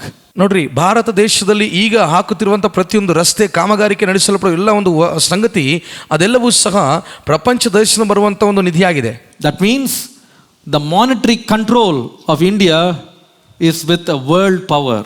ಅದರ ಅರ್ಥ ಭಾರತ ದೇಶದಲ್ಲಿ ಈಗ ಉಸ್ತುವಾರಿ ಮಾಡುತ್ತಿರುವಂಥ ಎಲ್ಲ ಒಂದು ವಿಷಯವು ಅದು ಪ್ರಪಂಚದ ಬ್ಯಾಂಕ್ನಿಂದ ಆಗಿರ್ತದೆ. Some day all the countries in the world will come to a point where they cannot give back the loans. ಒಂದಾನೊಂದು ದಿನ ಇಡೀ ದೇಶಗಳೆಲ್ಲವೂ ಸಹ ಒಂದು ಸ್ಥಾನಕ್ಕೆ ಬಂದು ನಿಂತುಕೊಳ್ತವೆ. ಅವು ಹೊಂದಿರುವಂತಹ ಲೋನ್ಗಳು ತಿರುಗಿ ಅವು ಕೊಡಲಿಕ್ಕೆ ಸಾಧ್ಯವಾಗದಿರುವಂತಹ ಪರಿಸ್ಥಿತಿಯಲ್ಲಿ ಬರ್ತವೆ. And then the world government will say, ಆಗ ಪ್ರಪಂಚದ ಸರ್ಕಾರ ಹೇಳ್ತದೆ, your country belongs to me. ನಿಮ್ಮ ದೇಶವು ನಮಗೆ ಸೇರಿದೆ, ನಮಗೆ ಅದು ಸ್ವಂತ. நீங்க ஒருத்தர் கடன் வாங்கிட்டு கடன் திருப்ப செலுத்துறான்னு என்ன பண்ணுவாங்க? சொத்தை என்ன பண்ணுவாங்க? ஜப்தி பண்ணுவாங்கல்ல, அதுதான். The biggest loan receiving country is America, if you don't believe it. ನೀವು ನಂಬ್ತಿರೋ ಇಲ್ವೋ ಗೊತ್ತಿಲ್ಲ ಪ್ರಿಯರೇ, ದೊಡ್ಡ ಲೋನ್ ತೆಗೆದುಕೊಳ್ಳುವಂತಹ ದೇಶ ಅದು ಅಮೆರಿಕ ದೇಶವಾಗಿದೆ. Their control is not in their hands. ಅವರ ನಿಯಂತ್ರಣ ಅವರ ಕೈಗಳಲ್ಲಿ ಇಲ್ಲವೇ ಇಲ್ಲ ಪ್ರಿಯರೇ. That is how in every area you see there is a globalization. ಅವರು ಎಲ್ಲಾ ಒಂದು ವಿಭಾಗದಲ್ಲಿ ಜಾಗತೀಕರಣ ಹೊಂದಿದ್ದಾರೆ. All of this gearing up for one world government. ಇದೆಲ್ಲವೂ ಸಹ ಒಂದು ಸರ್ಕಾರ ಅಥವಾ ಪ್ರಪಂಚದ ಒಂದು ಸರ್ಕಾರದ ಕಡೆಗೆ ಅದು ನಡೆಸಲ್ಪಡ್ತಿದೆ. Listen to me. ನಾನು ಕೇಳಿಸ್ಕೊಳ್ರಿ. I will show you 3 things that are happening right before our eyes in our country. ನಮ್ಮ ದೇಶದಲ್ಲಿ ನಮ್ಮ ಕಣ್ಣು ಮುಂದೆ ನಡೀತಿರುವಂತಹ ಒಂದು ವಿಷಯದ ಬಗ್ಗೆ ನಾನು ನಿಮಗೆ ಹೇಳ್ತೇನೆ, ಕೇಳಿ. Write it down. Number 1. ಬರ್ಕೊಳ್ಳಿ. ಮೊದಲನೇದು cashless economy. ಹಣರಹಿತವಾದ ಆರ್ಥಿಕತೆ. ಪಣಮಿಲ್ಲ ವರ್ತಕಂ. ಹಣರಹಿತವಾದ ಆರ್ಥಿಕತೆ. This is happening in India right now. ಈಗ ಭಾರತ ದೇಶದಲ್ಲಿ ಅದು ಸದ್ಯಕ್ಕೆ ನಡೀತಾ ಇದೆ ಪ್ರಿಯರೇ. Those days 20 years ago, anybody has a debit card or a credit card, somebody thought they were very rich. 20 ವರ್ಷಗಳ ಹಿಂದೆ ಯಾರ ಬಳಿಯಲ್ಲಾದರೂ ಡೆಬಿಟ್ ಕಾರ್ಡ್ಗಳು ಅಥವಾ ಕ್ರೆಡಿಟ್ ಕಾರ್ಡ್ಗಳು ಇರುವುದಾದರೆ ಅವರು ಬಹಳ ಶ್ರೀಮಂತರು ಅಂತ ಇದ್ರು. Somebody who would go into a shop and swipe their card, people will think, oh, they are showing off. ಯಾರಾದರೂ ಅಂಗಡಿಗಳಿಗೆ ಹೋಗಿ ಅವ್ರ ಕಾರ್ಡ್ಗಳನ್ನು ಅಲ್ಲಿ ಸ್ವೈಪ್ ಮಾಡ್ತಾ ಇದ್ರೆ ಅವ್ರು ಅಂದ್ಕೊಳ್ತಾ ಇದ್ರು, ಅವರು ಶ್ರೀಮಂತರಂತ ತೋರಿಸ್ಕೊಳ್ತಾ ಇದ್ದಾರೆ ಎಂದು. But today, ಆದರೆ ಈ ದಿನ a vegetable vendor is showing a POS machine. Can you swipe your card for 50 rupees? ತರಕಾರಿ ಮಾರುವಂತಹ ಒಬ್ಬ ವ್ಯಕ್ತಿಯು 50 ರೂಪಾಯಿ ತರಕಾರಿ ತೆಗೆದುಕೊಂಡದಕ್ಕಾಗಿ ಆತನ ಮಿಷಿನ್ ತೆಗೆದು ನಿಮ್ಮ ಕಾರ್ಡನ್ನು ಇಲ್ಲಿ ಸ್ವೈಪ್ ಮಾಡಿ ಅಂತ ಹೇಳ್ತಿದ್ದಾನೆ. I go to a barber shop often. ನಾನು ಅದಾದ ನಂತರ ಒಂದು ಕ್ಷೌರದ ಅಂಗಡಿಗೆ ಹೋದೆ. I pray that I will go much more years. ನಾನು ಪ್ರಾರ್ಥಿಸಿದೆ, ನಾನು ಬಹಳ ವರ್ಷಗಳು ಮುಂದೆ ಹೋಗುತ್ತೇನೆ ಎಂದು. Hallelujah. Hallelujah. Only 100 rupees is the charge. ಕೇವಲ 100 ರೂಪಾಯಿ ಅದಕ್ಕೆ ಖರ್ಚಾಗಿತ್ತು. Outside they have put a sticker. ಹೊರಗೆ ಒಂದು sticker ಹಚ್ಚಿದ್ರು. All debit and credit cards accepted here. ಎಲ್ಲಾ ತರಹದ ಡೆಬಿಟ್ ಮತ್ತು ಕ್ರೆಡಿಟ್ ಕಾರ್ಡ್ಗಳು ಇಲ್ಲಿ ಸ್ವೀಕರಿಸಲಾಗುವುದು ಎಂದು ಸ್ಟಿಕ್ಕರ್ ಹಾಕಿದ್ರು. Paytm available. ಪೇಟಿಎಂ ಸಹ ಇಲ್ಲಿ ಲಭ್ಯವಿದೆ. When my barber looks at me, he gives me a discount. He gives only 80 rupees because he does not have much work to do now. ಆ ಕ್ಷೌರ ಅಂಗಡಿಯವನು ಡಿಸ್ಕೌಂಟ್ ಅನ್ನು ಕೊಟ್ಟ. அவருக்கு ரொம்ப வேலை கம்மி ஆயிடுச்சு. 100 ரூபாய் வாங்குறதுக்கு 80 தான் வாங்குறாரு. அந்த 80 ரூபாய்க்கு after I finish my hair dressing, he asked me, sir, cash or card? ನನ್ನ ತಲೆ ಕೂದಲು ಕತ್ತರಿಸಿಕೊಳ್ಳುವುದನ್ನು ಮುಕ್ತಾಯವಾದ ನಂತರ ಅವನು ಕೇಳಿದ, ಸರ್ ನೀವು ಹಣ ಕೊಡ್ತಿರೋ ಅಥವಾ ಕಾರ್ಡ್ ನೀವು ಸ್ವೈಪ್ ಮಾಡ್ತಿರೋ ಎಂದು. You cannot hear this 5 years ago. ನೀವು ಇದನ್ನು 5 ವರ್ಷಗಳ ಹಿಂದೆ ಕೇಳಲಿಕ್ಕೆ ಆಗಲಿಲ್ಲ. Can you imagine one leader in India who has the guts and the boldness to get up before a television camera one night at 9 o'clock and say, all your cash will be rendered useless from 12 o'clock tonight? ಸ್ವಲ್ಪ ಊಹಿಸಿರಿ, ಒಬ್ಬ ವ್ಯಕ್ತಿ ಈ ದೇಶದಲ್ಲಿ ಒಂದು ನಾಯಕನು TV ಮುಂದೆ ಬಂದು ರಾತ್ರಿ 9 ಗಂಟೆಗೆ ಆತನು ಈ ರೀತಿಯಾಗಿ ಮಾತನಾಡುತ್ತಾನೆ, ಈ ದಿನ ರಾತ್ರಿ 9 ಗಂಟೆಯಿಂದ 12 ಗಂಟೆ ಒಳಗಾಗಿ ನಿಮ್ಮ ಎಲ್ಲ ಹಣವು ಅದು ಅನುಪಯುಕ್ತವಾಗಿ ಹೋಗ್ಬಿಡುತ್ತದೆ ಎಂದು ಹೇಳುತ್ತಾನೆ. You know the pain this country went to. ನಿಮಗೆ ಚೆನ್ನಾಗಿ ಗೊತ್ತಿದೆ ಈ ದೇಶವು ಎಂತಹ ನೋವಿನ ಪರಿಸ್ಥಿತಿಯಲ್ಲಿ ಹಾದು ಹೋಗಿತ್ತು ಎಂದು. Around 120 people died standing in the queue before banks.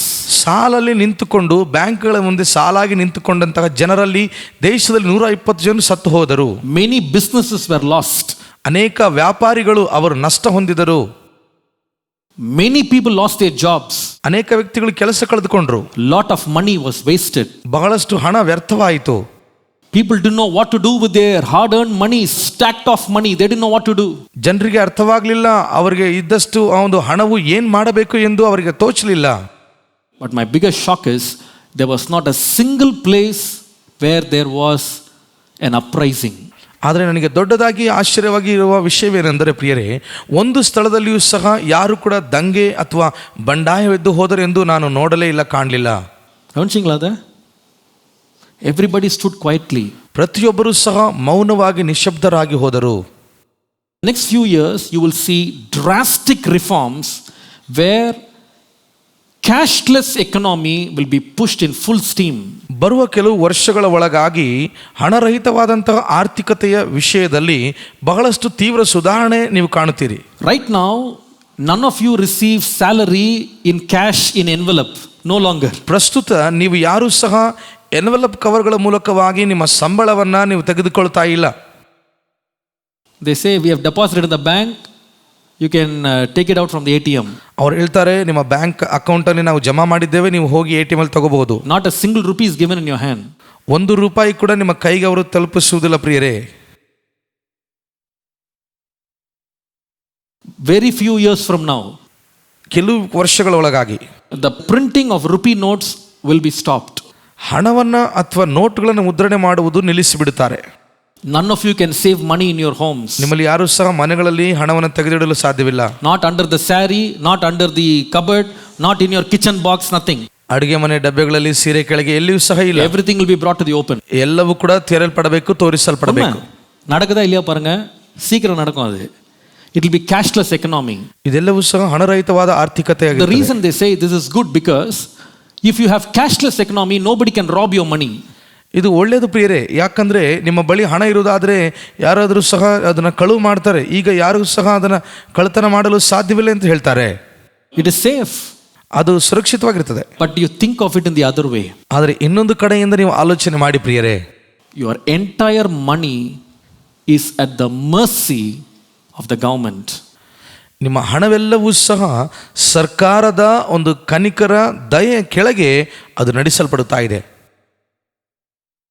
To buy anything, if they try to block your account is blocked. ನೀವು ಒಂದು ವೇಳೆ ಏನಾದರೂ ಕೊಂಡುಕೊಳ್ಳಬೇಕಂತಿರುವಾಗ ಬ್ಯಾಂಕ್ನವರು ನಿಮ್ಮ ಖಾತೆಯನ್ನು ಮುಚ್ಚಿಬಿಟ್ಟರೆ ಅಥವಾ ಅಡ್ಡಿಪಡಿಸಿದರೆ ಮುಗಿದೋಯ್ತು.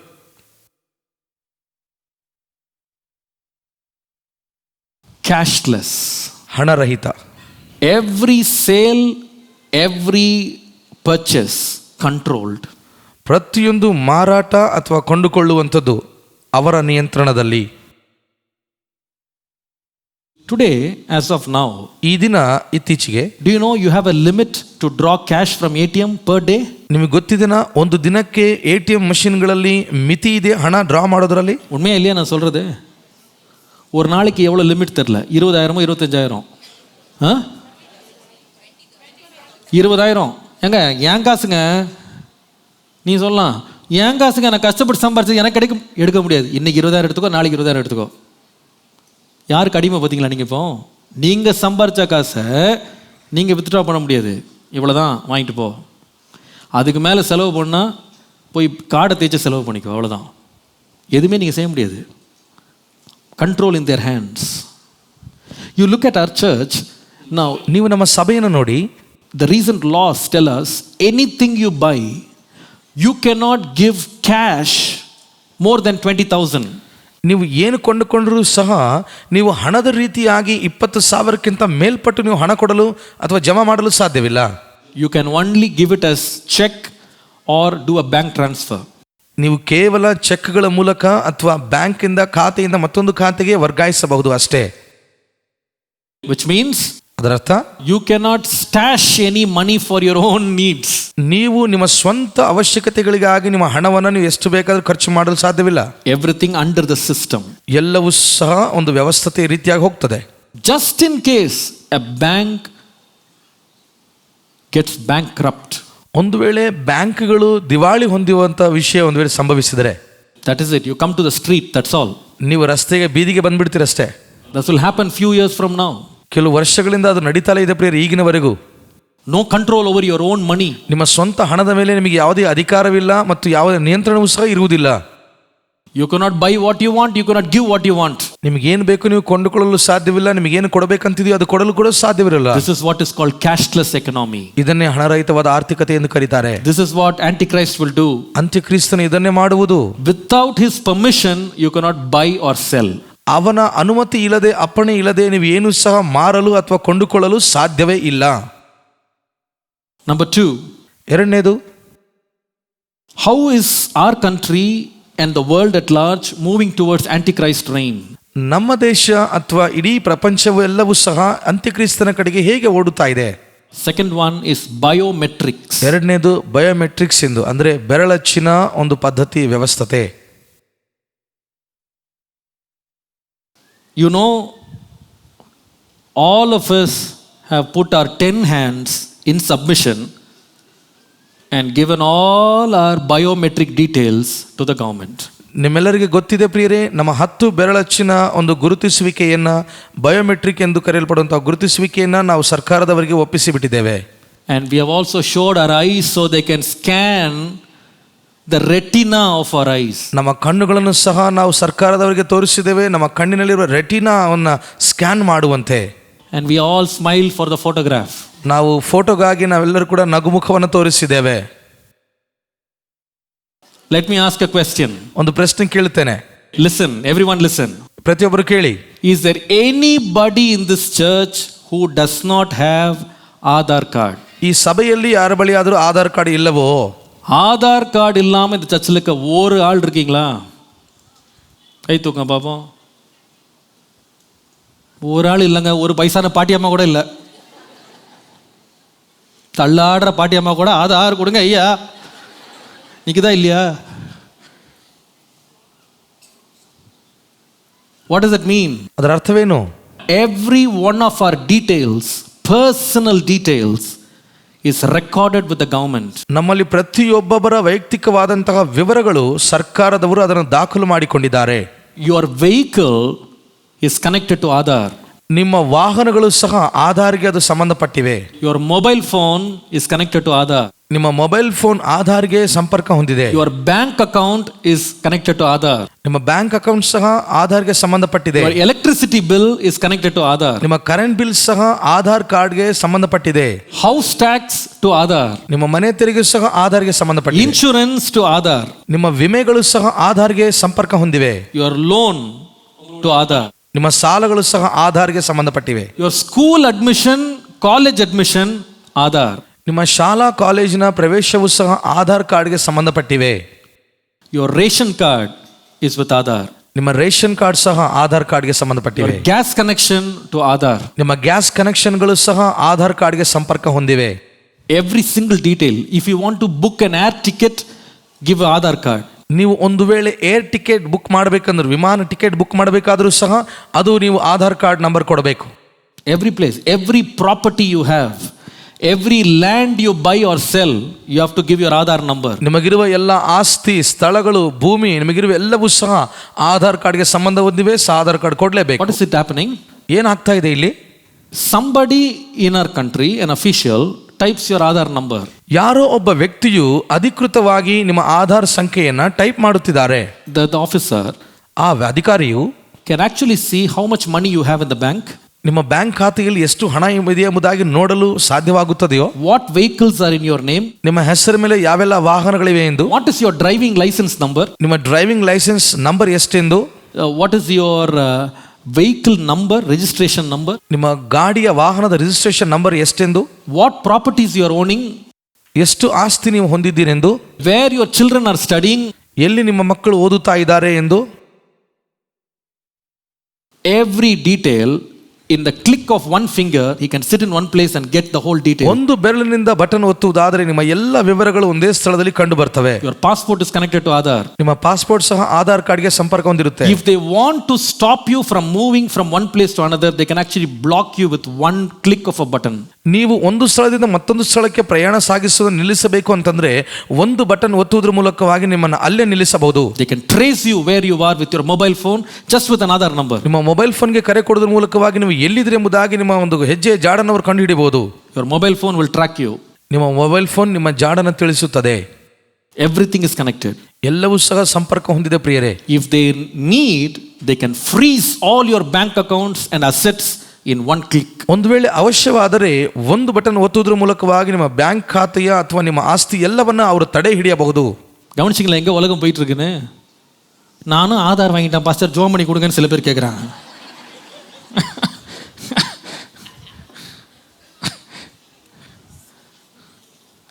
You have come into a biometric world. You have no more privacy. ನೀವು ಬೆರಳಚ್ಚಿನ ಪ್ರಪಂಚಕ್ಕೆ ನೀವು ಬಂದಿದ್ದೀರಿ ಪ್ರಿಯರೇ. ನೀವು ಯಾವುದೇ ಗೌಪ್ಯತನವಾಗಿರುವಂತಹ ನಿಮ್ಮ ಲೋಕ ಯಾವುದೇ ಇಲ್ಲ. You cannot escape the system. ನೀವು ಈ ವ್ಯವಸ್ಥೆಯಿಂದ ತಪ್ಪಿಸಿಕೊಳ್ಳಲು ಸಾಧ್ಯವಿಲ್ಲ. Earlier people used to have 5 passports in 5 different names. ಪ್ರಾರಂಭ ದಿನಗಳಲ್ಲಿ 5 ವಿಭಿನ್ನವಾದ ವ್ಯಕ್ತಿಗಳ ಮೇಲೆ 5 ಬೇರೆ ಬೇರೆಯಾದ ಪಾಸ್ಪೋರ್ಟ್ಗಳಿದ್ದವು. Now you cannot do it. ಆದರೆ ಈಗ ನೀವು ಮಾಡಲು ಸಾಧ್ಯವಿಲ್ಲ. One fingerprint, only one passport. ಒಂದು ಬೆರಳಚ್ಚು ಒಂದೇ ಪಾಸ್ಪೋರ್ಟ್ ಕೊಡಲಾಗುತ್ತದೆ. Everything is restricted and controlled. ಎಲ್ಲವೂ ಸಹ ನಿಯಂತ್ರಿಸಲಾಗಿದೆ, ನಿರ್ಬಂಧಿಸಲಾಗಿದೆ ಪ್ರಿಯರೇ. Lastly, number 3. ಕೊನೆಯದಾಗಿ ಮೂರನೇದು, as we move towards the reign of the Antichrist, ಅಂತ್ಯಕ್ರಿಸ್ತನ ನಿಯಂತ್ರಣದ ಕಡೆಗೆ ನಾವು ಸಾಗುತ್ತಿರಲು the most terrifying thing that is happening right now is what I called surveillance. ಬಹಳಷ್ಟು ಭಯಾನಕವಾಗಿ ನಡೆಯುತ್ತಿರುವಂತಹ ಒಂದು ಸಂಗತಿ ಇತ್ತೀಚಿನ ದಿನಗಳಲ್ಲಿ ಕಣ್ಗಾವಲು ಮಾಡುತ್ತಿರುವಂತಹ ಪ್ರತಿ ವಿಷಯದಲ್ಲಿ ಕಣ್ಗಾವಲು. We have seen surveillance cameras in shops. ನಾವು ಅಂಗಡಿಗಳಲ್ಲಿ ಕಣ್ಗಾವಲು ಮಾಡುವಂತ ಕ್ಯಾಮೆರಾಗಳನ್ನು ನೋಡಿದ್ದೇವೆ. The owner will be sitting in one place and seeing, are you stealing something? That's what they were seeing. ಮಾಲೀಕನು ಒಂದು ಸ್ಥಳದಲ್ಲಿ ಕೂತ್ಕೊಂಡಿರ್ತಾನೆ, ಏನಾದರೂ ಕಳ್ಳತನ ಮಾಡ್ತೀರಿ ಎಂದು ಅದರಲ್ಲಿ ನೋಡ್ತಿರ್ತಾನೆ. When you go to some western countries, we have seen cameras everywhere. ನೀವು ಪಾಶ್ಚಾತ್ಯ ದೇಶಗಳಿಗೆ ಹೋಗುವುದಾದ್ರೆ ಪ್ರಿಯರೇ, ನಾವು ನೋಡಿದ್ದೇವೆ ಎಲ್ಲಾ ಕಡೆ ಕಣ್ಗಾವಲಾಗಿರುವ ಕ್ಯಾಮೆರಾಗಳು. Just go to the main road.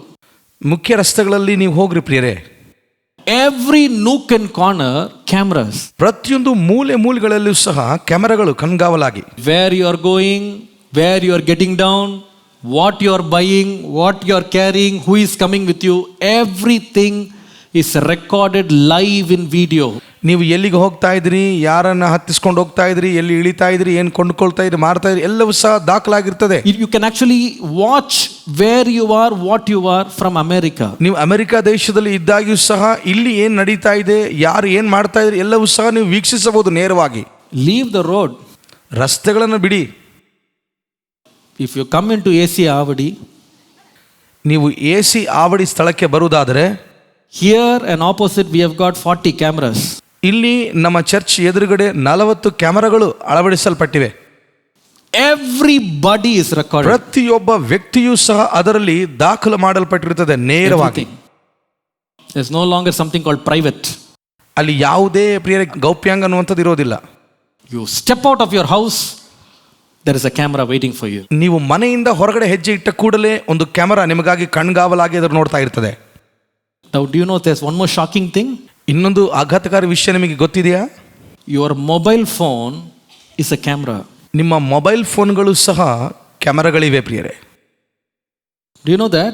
ಆ ವಿಷಯ ಗೊತ್ತಾ? From somewhere in China, China ದೇಶದಲ್ಲಿ ಯಾವುದೋ ಒಂದು ಕಡೆ they can activate your mobile phone and switch on the camera without you knowing it. ನಿಮಗೆ ಗೊತ್ತಿಲ್ಲದ ಹಾಗೆ ನಿಮ್ಮ ಮೊಬೈಲ್ಗಳನ್ನು ಸಕ್ರಿಯಗೊಳಿಸಿ ನಿಮ್ಮ ಒಂದು ಕ್ಯಾಮೆರಾಗಳನ್ನು ಆಫ್ ಮಾಡುವಂಥ ಒಂದು ಸಂಗತಿ ಅವ್ರಿಗೆ ಗೊತ್ತಿದೆ.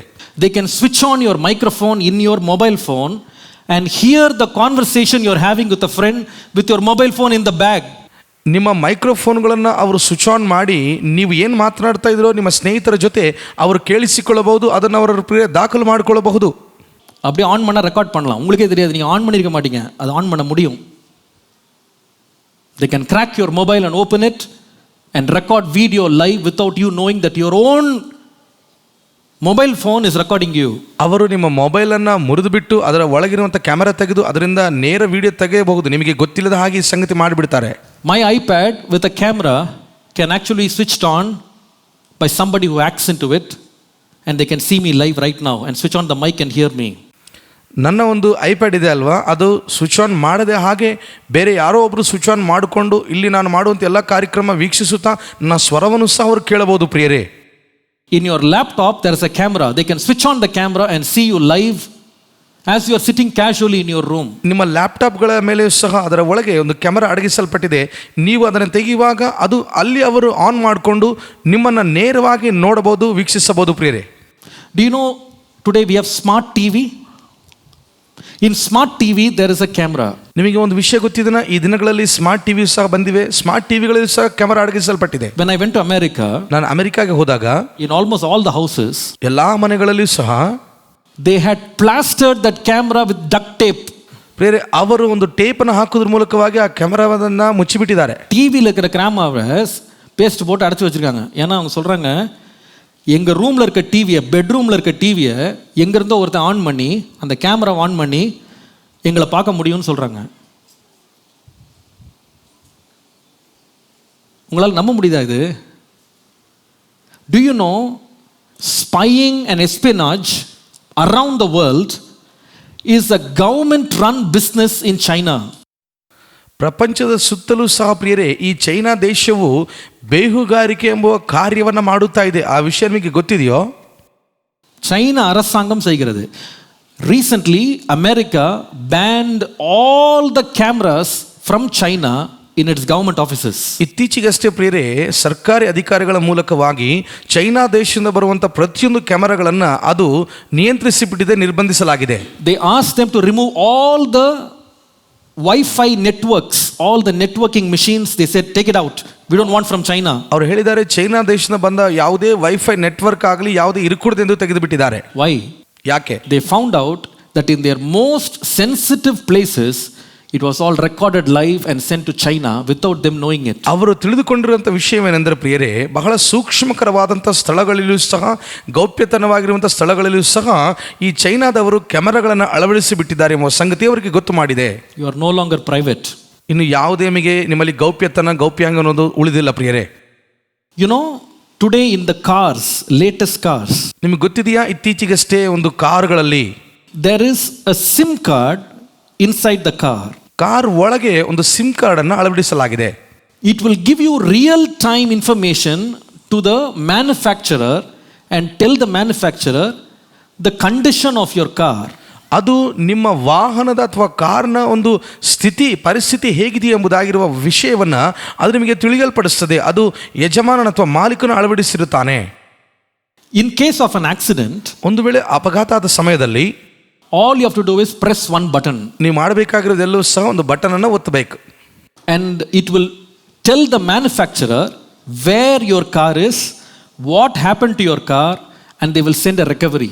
ತಯಾರಕ ಮಾಡಿದಂತಹ ಆ ಯಜಮಾನನಿಗೆ ಅಥವಾ ಸಂಸ್ಥೆಗೆ ಅದು ವಿಷಯ ತಿಳಿಸ್ತದೆ, ನಿಮ್ಮ ವಾಹನ ಎಲ್ಲಿ ನಿಂತಿದೆ, ಯಾವ ಸಮಸ್ಯೆ ಅನುಭವಿಸುತ್ತಾ ಇದೆ ಎಂಬ ವಿಷಯವನ್ನು ಅದು ಹೇಳಿಬಿಡ್ತದೆ. Today most cars come with keyless entry. Just one button you push, it will start. ಈ ದಿನಗಳಲ್ಲಿ ಬಹಳಷ್ಟು ಕಾರುಗಳು ಬೀಗರಹಿತವಾದಂತಹ ಕಾರುಗಳು ಇವೆ ಪ್ರಿಯರೇ. ಒಂದು ಬಟನ್ ಒತ್ತಿದ್ರೆ ಸಾಕು, ಸ್ಟಾರ್ಟ್ ಆಗುತ್ತೆ. I recently read an article. ಇತ್ತೀಚೆಗೆ ಒಂದು ಲೇಖನವನ್ನು ಓದಿದೆ. They say ಅಲ್ಲಿ ಹೇಳ್ತಾರೆ, everybody is enjoying keyless entry. ಎಲ್ಲರೂ ಕೂಡ ಪ್ರಿಯರೇ ಈ ಬೀಗರಹಿತವಾದಂತಹ ವಿಷಯವನ್ನು ಅನುಭವಿಸುತ್ತಿದ್ದಾರೆ. Everybody is happy with online support for cars. ಪ್ರತಿಯೊಬ್ಬರು ಕಾರುಗಳ ವಿಷಯದಲ್ಲಿ ಆನ್ಲೈನ್ ಅವರಿಗೆ ಬಹಳಷ್ಟು ಬೆಂಬಲಿಗರಾಗಿ ನಿಂತಿದ್ದಾರೆ ಈ ವಿಷಯದಲ್ಲಿ. In that article it is written, ಆ ಒಂದು ಲೇಖನದಲ್ಲಿ ಬರೆಯಲ್ಪಟ್ಟಿದೆ, that technology is so powerful. ಈ ತಂತ್ರಜ್ಞಾನ ಎಷ್ಟು ವೇಗವಾಗಿದೆ ಅಂದ್ರೆ, how ಹೇಗೆ they can actually switch off your car while it is riding in a particular place. ಅದು ನಿರ್ದಿಷ್ಟವಾದ ಸ್ಥಳದಲ್ಲಿ ಚಲಿಸುತ್ತಿರುವಾಗಲೂ ಸಹ ಅವರು ನಿಮ್ಮ ವಾಹನವನ್ನು ಚಲಿಸುವ ವಾಹನವನ್ನು ನಿಲ್ಲಿಸಬಹುದು, ಸ್ವಿಚ್ ಆಫ್ ಮಾಡಿ. You can just switch it off. ಅವರಾಗಲೇ ಸ್ವಿಚ್ ಆಫ್ ಮಾಡಿ and they can lock your car. ಅವರು ನಿಮ್ಮ ಕಾರನ್ನು ಬಂಧಿಸಬಹುದು. When I read that, I thought, ನಾನು ಆ ಲೇಖನವನ್ನು ಓದುತ್ತಿರುವಾಗ ನನಗೆ ಆಲೋಚನೆ, people who are left behind in the time of the Antichrist, ಅಂತ್ಯಕ್ರಿಸ್ತನ ಸಮಯದಲ್ಲಿ ಯಾವ ಜನರು ಬಿಡಲ್ಪಟ್ಟಿರುತ್ತಾರೋ ಹಿಂದೆ, just in case they try to escape in a car, ಒಂದು ವೇಳೆ ಅವರು ಕಾರಿಂದ ತಪ್ಪಿಸಿಕೊಳ್ಳಬೇಕೆಂತ ಬಯಸಿದರೂ ಸಹ they'll be tracked real lifetime where they are right now. ಅವರು ಜೀವಂತ ಕಾಲವೆಲ್ಲವೂ ಸಹ ಅಲ್ಲಿಯೇ ಅವರು ಬಂಧಿಸಲ್ಪಟ್ಟಿರುತ್ತಾರೆ. And they can switch off your car and make you stop in that spot without knowing where to go. ನಿಮಗೆ ಗೊತ್ತಿಲ್ಲದ ಹಾಗೆ ಎಲ್ಲಿಗೆ ಹೋಗಬೇಕು ತೋಚದಿರುವಂತ ಪರಿಸ್ಥಿತಿಯಲ್ಲಿ ನಿಮ್ಮ ವಾಹನವನ್ನು ನಿಲ್ಲಿಸಿ ಅಲ್ಲೇ ನಿಮ್ಮನ್ನು ಬಂಧಿಸಿಬಿಡ್ತಾರೆ. They can freeze your accounts in a matter of time. ಇನ್ನು ಕೆಲವೇ ನಿಮಿಷಗಳಲ್ಲಿ ನಿಮ್ಮ ಎಲ್ಲ ಖಾತೆಯನ್ನು ಮುಚ್ಚಿಬಿಡುತ್ತಾರೆ. That's what we read. ಅದುವೇ ನಾವು ಓದಿದ್ದು. Without that mark you cannot sell, you cannot buy. ಆ ಮುದ್ರಣ ಇಲ್ಲದೆ ನೀವೇನು ಕೊಂಡುಕೊಳ್ಳಲು ಮಾರಾಟ ಮಾಡಲು ಸಾಧ್ಯವಿಲ್ಲ. Already you cannot sell or buy without Aadhar, a small land. Aadhaar card ಇಲ್ಲದಂತೆ ಒಂದು ಚಿಕ್ಕ ಭೂಭಾಗವನ್ನು ಸಹ ನೀವು ಮಾರಾಟ ಮಾಡಲು ಸಾಧ್ಯವಾಗ್ತಿಲ್ಲ ಈಗ. Days will come you cannot even buy food without smart card. ದಿನಗಳು ಬರ್ಲಿಕ್ಕಿವೆ ಪ್ರಿಯರೇ, ಸ್ಮಾರ್ಟ್ ಕಾರ್ಡ್ ಇಲ್ಲದ ಹಾಗೆ ನೀವು ಆಹಾರವನ್ನು ಕೊಂಡುಕೊಳ್ಳಲು ಕೂಡ ಬಹಳ ಅಸಾಧ್ಯವಾಗಿರುತ್ತೆ. When I think about this, ಅದನ್ನು ಕುರಿತು ಆಲೋಚಿಸುವಾಗ ನಾನು, our government is pushing this as technology. ನಮ್ಮ ಸರ್ಕಾರದವರು ಇದನ್ನು ತಂತ್ರಜ್ಞಾನದ ಕಡೆಗೆ ತಳ್ಳುತ್ತಿದ್ದಾರೆ. But for us who are living in the light, ಆದರೆ ನಮಗಾದರೂ ಬೆಳಕಿನಲ್ಲಿ ಜೀವಿಸುವ ನಮಗಾದರೂ we know ನಮಗೆ ಗೊತ್ತಿದೆ, this is not just technology. ಇದು ಕೇವಲ ತಂತ್ರಜ್ಞಾನ ಅಲ್ಲ ಪ್ರಿಯರೇ. This is a sign that Jesus is going to come very soon. ಯೇಸು ಕ್ರಿಸ್ತನು ಅತಿ ಶೀಘ್ರವಾಗಿ ಬರಲಿಕ್ಕಿದೆ ಎಂಬುದಾಗಿರುವ ಸೂಚನೆಯಾಗಿದೆ. Hallelujah. Hallelujah. Today they have given you as a card. ಈ ದಿನ ಅವರೊಂದು ಕಾರ್ಡ್ ರೂಪದಲ್ಲಿ ನಿಮಗೆ ಕೊಟ್ಟಿದ್ದಾರೆ.